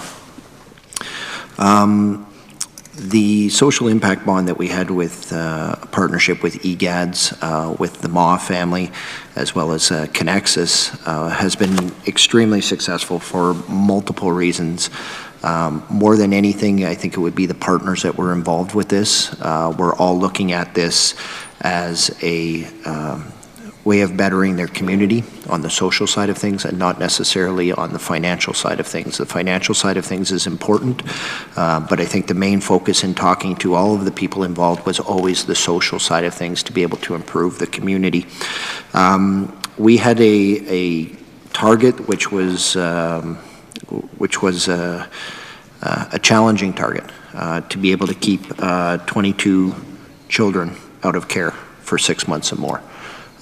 And that was what we considered at the time a very aggressive target. It was a real target accepted by most in the industry.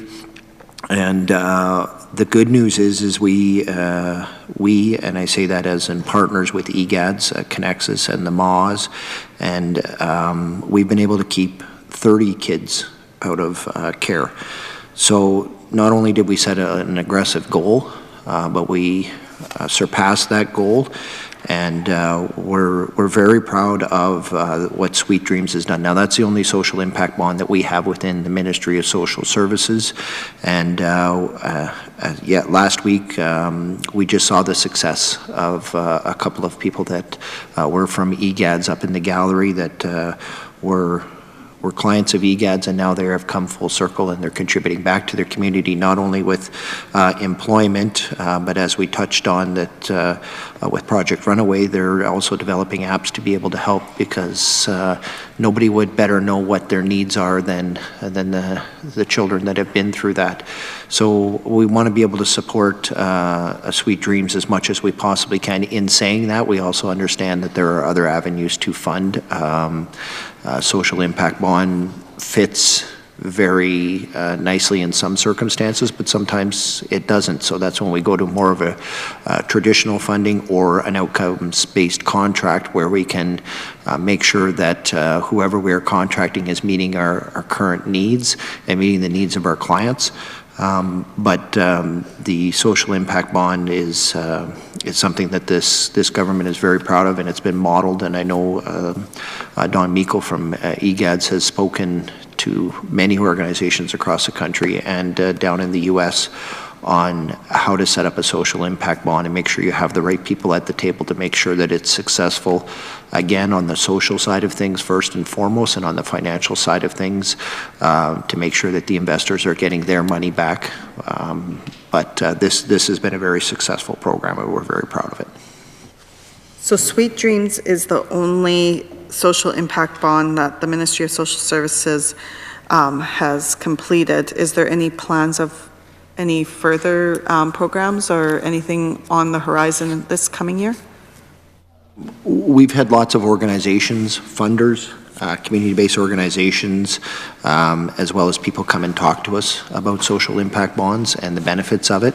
And we have sat down with the Ma family as well as EGADS to be able to talk to them because some people hear, well, social impact bonds and there's private money and government money and you can make some money off of this, but when you actually sit down, it's a very trying process for everybody involved because it's pushing everybody a little bit outside of their comfort zone to make sure that they're meeting the needs of a contract base, because a lot of the community-based organizations aren't used to that, and they think it's new money, and it's not really new money. It's just repurposing that money into a more focused way. So we have had organizations approach us, but nothing firm as of right now of what we're doing. But we're always opening to hear if there's new organizations or funders or community-based organizations that would be interested in going down this path, but we want to make sure that that they're going into it with their eyes wide open, and we want to be able to support them in any way we can for them to be successful. So I wanted to talk a little bit about newborn apprehensions. Do you have a breakdown of region rates?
We're working on getting those numbers, and I think they were part of a written submission on written questions. We're compiling all of the information as we can and trying to pull all that data together, and we'll table that document in the House when we have all of that collected before the end of session, for sure.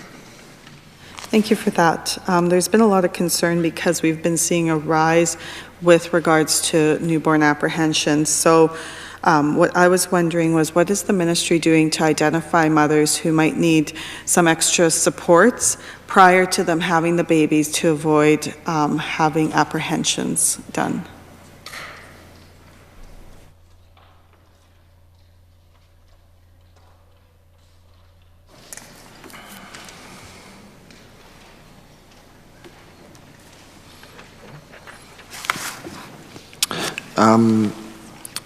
Some of the supportive family living includes programs right here in Regina, Fox Valley, Gloria Jean's.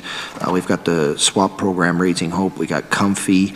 And we also just recently announced with Sanctum and Sanctum 1.5 up in Saskatoon, where we are working to make sure that the mother and the child, that they are supported in place, either at Sanctum or Sanctum 1.5. It has been very successful. I don't have the exact numbers on the avoidance of apprehension, but I'll endeavor to get that to you. But we're very proud of this organization that has been able to do this, as well as some of the other organizations, to make sure that we're providing all the support to the mother up front. We want to make sure that she has all of the support, and if the father is there, that we provide that support to the whole family to make sure that we don't see that child touch social services in the short term or in the long term. So we want to be able to make sure that we do that on an ongoing basis to the mothers, to be able to support them, but we'll get some of those more accurate. We don't have it broken down by region, but we'll get you that number certainly with the written questions. I don't know how closely the Ministry of Social Services and the Ministry of Health work together, but I see a potential opportunity with working with family physicians that are maybe working with families, and if they're identifying some challenging issues that parents are already having or displaying while the baby, before the baby's born, being able to feel comfortable with approaching the ministry and having some programs available for them, so that apprehension is the very last option. And so especially seeing that the rates are increasing, and I know the rates are increasing altogether with regards to child and family services. So it's an obvious sign that we need to be looking at some different avenues and potentially being creative with regards to that.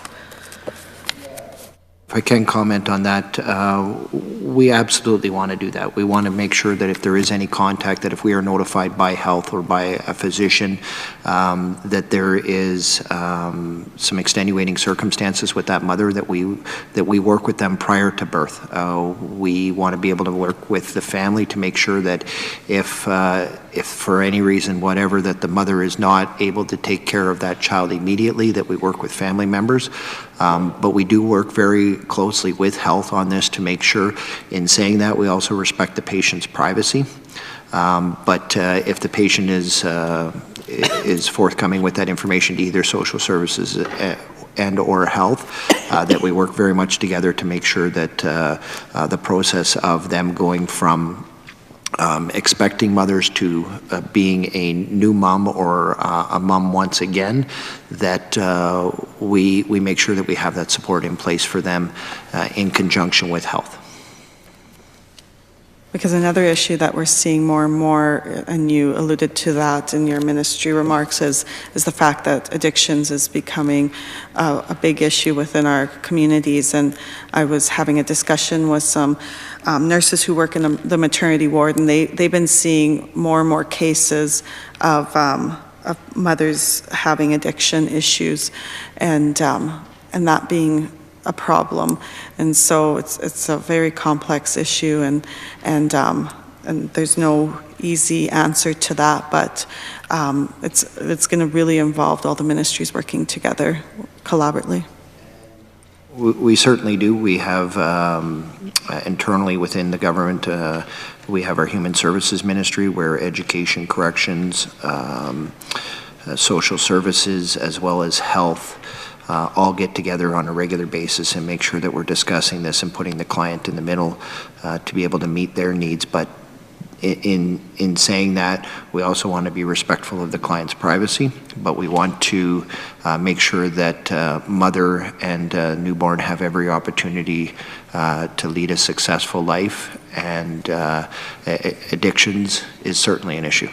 And it's not just within social services clients, it's across the board. I would say there's not too many people in Saskatchewan that haven't been touched in a negative way by addictions, and this is something that we're trying to deal with overall as a government.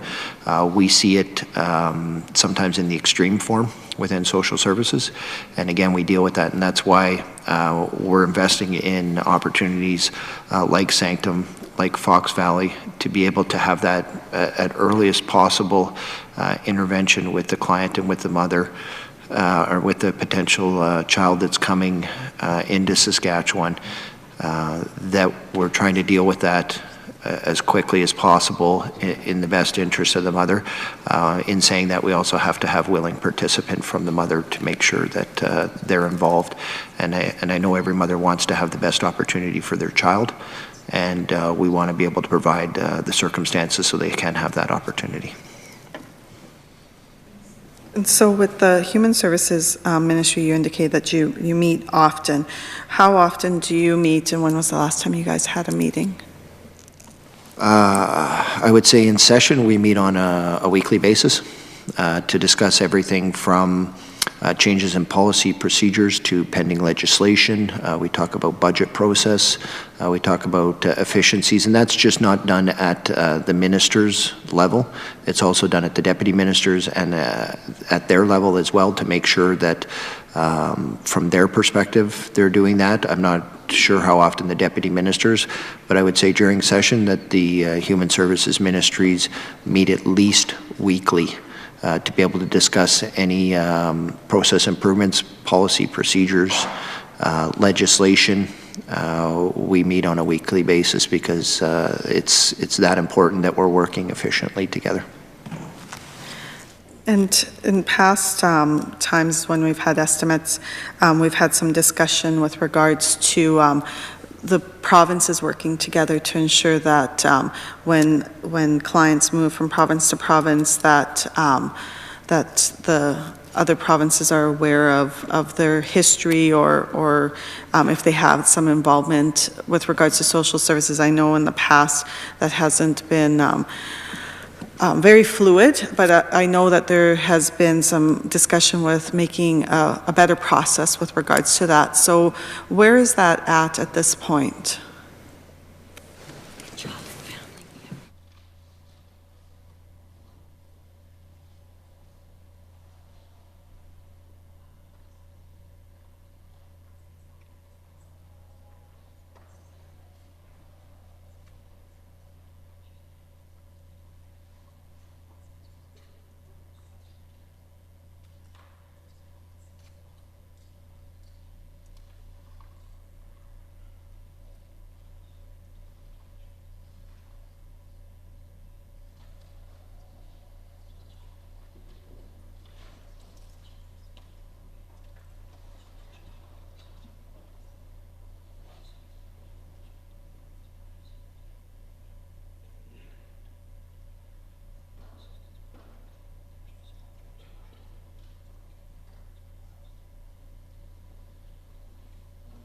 In general, with income assistance, if somebody is leaving our jurisdiction, going into another jurisdiction, another province, we would, if they're notifying us that they're leaving, we would ask them to contact the income assistance within that provincial department, and we would provide any information that they need as far as a phone number and that. But if people are just moving from province to province, we would hope that they would contact income assistance upon their arrival and start that process up. We don't transfer files on income assistance interprovincially, but we also have an interprovincial protocol within Child and Family Services where we do notify them if, and they notify us if a child and a mother or a family is moving into our jurisdiction, and that is with the majority of provinces. And I was just told that recently Quebec has signed on to this interprovincial protocol, which is great because again we want to make sure that all the provinces are focused on the child's needs.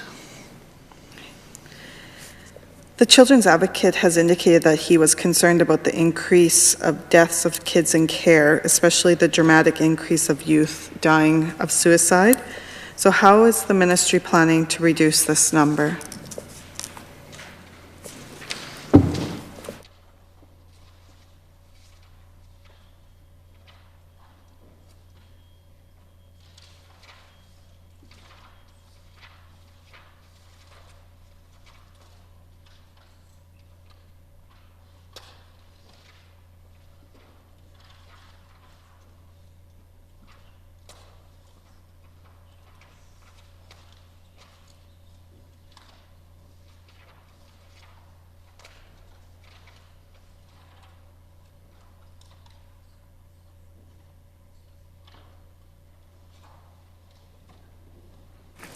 And as the opposition has brought up many times within mental health and addiction, certainly within the youth, the Children's Advocate did identify that there was some concerns with suicide, especially in the north. We've seen that. And it's always a tragedy when any child makes that decision. It hurts the community, it hurts the family, and it's very sad to see that somebody makes that final decision. And we want to try to provide as much upfront support within the education system, and I know the Minister of Education, certainly within health, and to make sure that there are services available. We have, and that's why we meet on an ongoing basis to be able to determine what are the needs of the clients. In social services in 2018, unfortunately, there were three children that died while in the care of the ministry. One of those was due to suicide, but we want to again try to provide as much support as we can for any child that is even thinking about this. That we can try to help out as much as we can. In saying that, we have to work with community-based organizations and the community leaders in all communities, rural, urban, on or off reserve, to make sure that we're providing adequate supports, that if there is any youth or child out there that is contemplating that we intervene as quickly as possible. The number 0 is the only one that's acceptable. We know that mental health services have long wait periods, and youth that are in care at times are higher risk for mental health issues. So as the care provider for these youth, how are you dealing with ensuring that they get the services that they need on a timely basis?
What I've been told is that we make sure that if there is any trauma training to our service providers, that we're able to provide that for them so they can deal with it immediately, whether that be a community-based organization or some of the organizations that we just touched on, the Ranch, Four Directions, Eagle's Nest. And we also can work with health, and we do this on an ongoing basis. If there is a child that is having some difficulties, that we can prioritize that with health and be able to work with them to be able to identify that that this person has some emergent needs, and that we can work with health to be able to do that.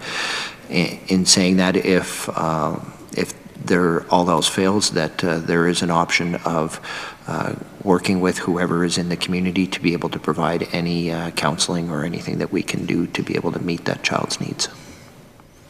Do you have the amount that the Ministry of Social Services pays for private services for youth that require counseling or psychology services that they can't access through the Ministry of Health?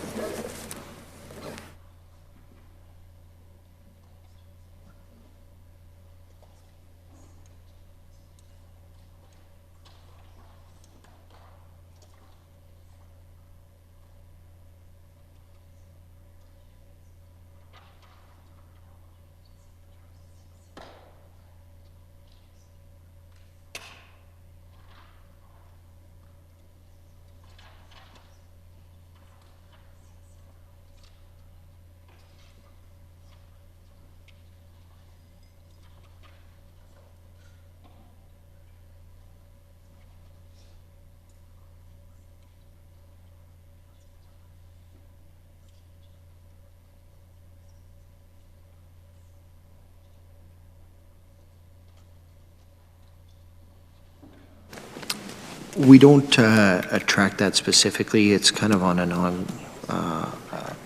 ongoing basis. If we do need something in a specific area, that we will allocate the dollars to that. And again, trying to balance what is within the healthcare system, and that's our first and foremost. We don't have a dollar breakdown just because it's very challenging to track, because they might be going to private system for something else other than mental health. So we want to make sure, we'll try to get the information, but it's going to be very hard to separate out as far as a private dollar. But we do utilize the healthcare system first and foremost.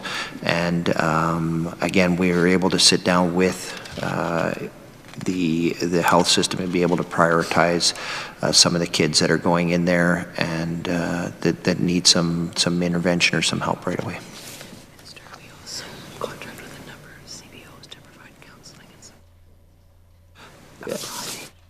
Yeah, I'll just add into that we also contract with a number of private community-based organizations to be able to provide service for us as well, ranging from Family Services in Saskatoon, Catholic Family Services, Prince Albert Indian Métis Friendship Center, Sandy Bay, Saskatoon Friendship Inn. A lot of these organizations also provide some counseling for us as well.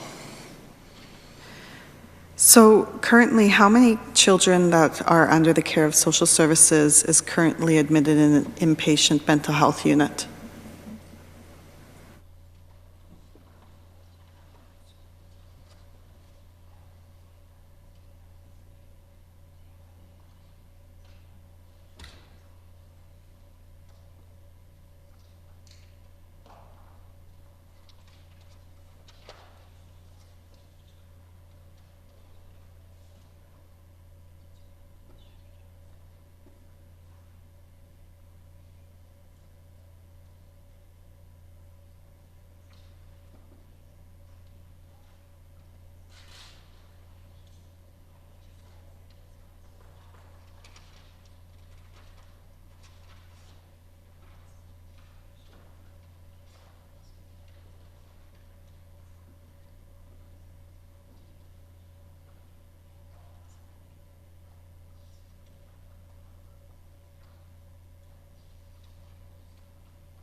After consulting with multiple people, we don't currently track that within our system.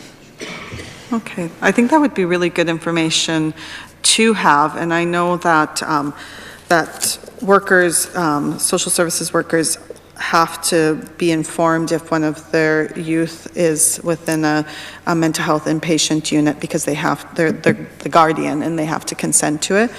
So also with regards to accessing that information, I would be interested to know how many children that are currently in care are accessing addictions treatment, because that might give a good number for you as the minister to understand what the youth are, the issues that they're dealing with and the services that they're accessing. It would be interesting to see the numbers of them. Yeah, if there's any way, I mean, we would have to manually, and the number does change, like, daily. So if there's any information we can provide to the committee, we will, on either the mental health or on the addiction side of things, but it does fluctuate quite a bit. So if there's, it would be hard to pin it down to a number because it would change, it could change by 5 to 10% over a week, just depending on what's happening and where they are in the treatment cycle. That is also part of the process. Is it there at the beginning? Is it a short-term thing, or is it a long? Like if they're battling a bipolar, or if they're if there's more complex issues versus some that can be treated with general counseling or with addictions or on the mental health versus more of a disorder type thing. So we want to make sure that we are trying to track that the best we possibly can, but the number moves quite a bit. For sure, and I'd like to point out that inpatient treatment is far different than accessing outpatient treatment. Individuals who receive inpatient treatment have much higher needs and require a lot more medical support. And I know with my previous background in mental health and addictions, there was a high number of kids who received those inpatient treatment services that were the ministry responsible youth. And so I know that was the situation in Prince Albert, and I would think that it was pretty reflective of the province. So I think when the Children's Advocate is indicating that we need to do a better job with addressing the mental health concerns of youth in care, that accessing those numbers, and since you meet with the Minister of Health on a regular basis, hopefully that would be something that you would be able to receive. And yes, that would fluctuate daily, but a lot of numbers fluctuate regularly, and so it would give you a good roundabout number of how many kids are needing those services. I'll get my Deputy Minister to touch base with the Deputy Minister of Health and continue to work on that. And I know also with talking to some of the frontline workers in the inpatient units, they said one of the issues that they had, this is both mental health and addictions inpatient, is connecting with the youth's care worker, the social services worker, because if these youth came into the inpatient unit without their hygiene products or without clothing, then they would have to they would access whatever was left in the lost and found, because the youth worker would have to provide them the funding to be able to get them some clothes or hygiene materials. So if we know that this isn't something that's a situation and there's a lot of youth that are accessing these services, maybe there would be an easier process for workers in the inpatient units to be able to provide them, have access to the funding from the Ministry of Social Services to provide these youth with their private necessities. So I would just say in general that if there is a need from the worker to be able to do that, that they would either can do that by a requisition. If there's an immediate need, we would want to make sure that we take care of them, as I alluded to before, not just their mental health side of things, but on the physical side of things. And if it's a hygiene product or something that they specifically need, I would hope, and I'm sure that the caseworker would be able to access that. I would be disappointed if they were going through the lost and found to try to find some clothing or any of their personal needs. That's a dignity issue on my side of things. I would not want that to happen. as I wouldn't want to be, if I was in a circumstance, I wouldn't not want to have to pick through and find clothing from the lost and found, as that would diminish the dignity of the client. So I would hope that the caseworkers, and I'm sure that they are, able to find appropriate clothing or personal hygiene items that individual might need on a short-term or long-term basis, and be able to meet their needs on, like I said, not just on the physical side of things, but also on the mental health side of things as well. So, and I'm sure the good social workers that are out there are endeavoring to do that. It now being 5:30, it's the time to recess, and we will reconvene exactly at 6:30. Thank you.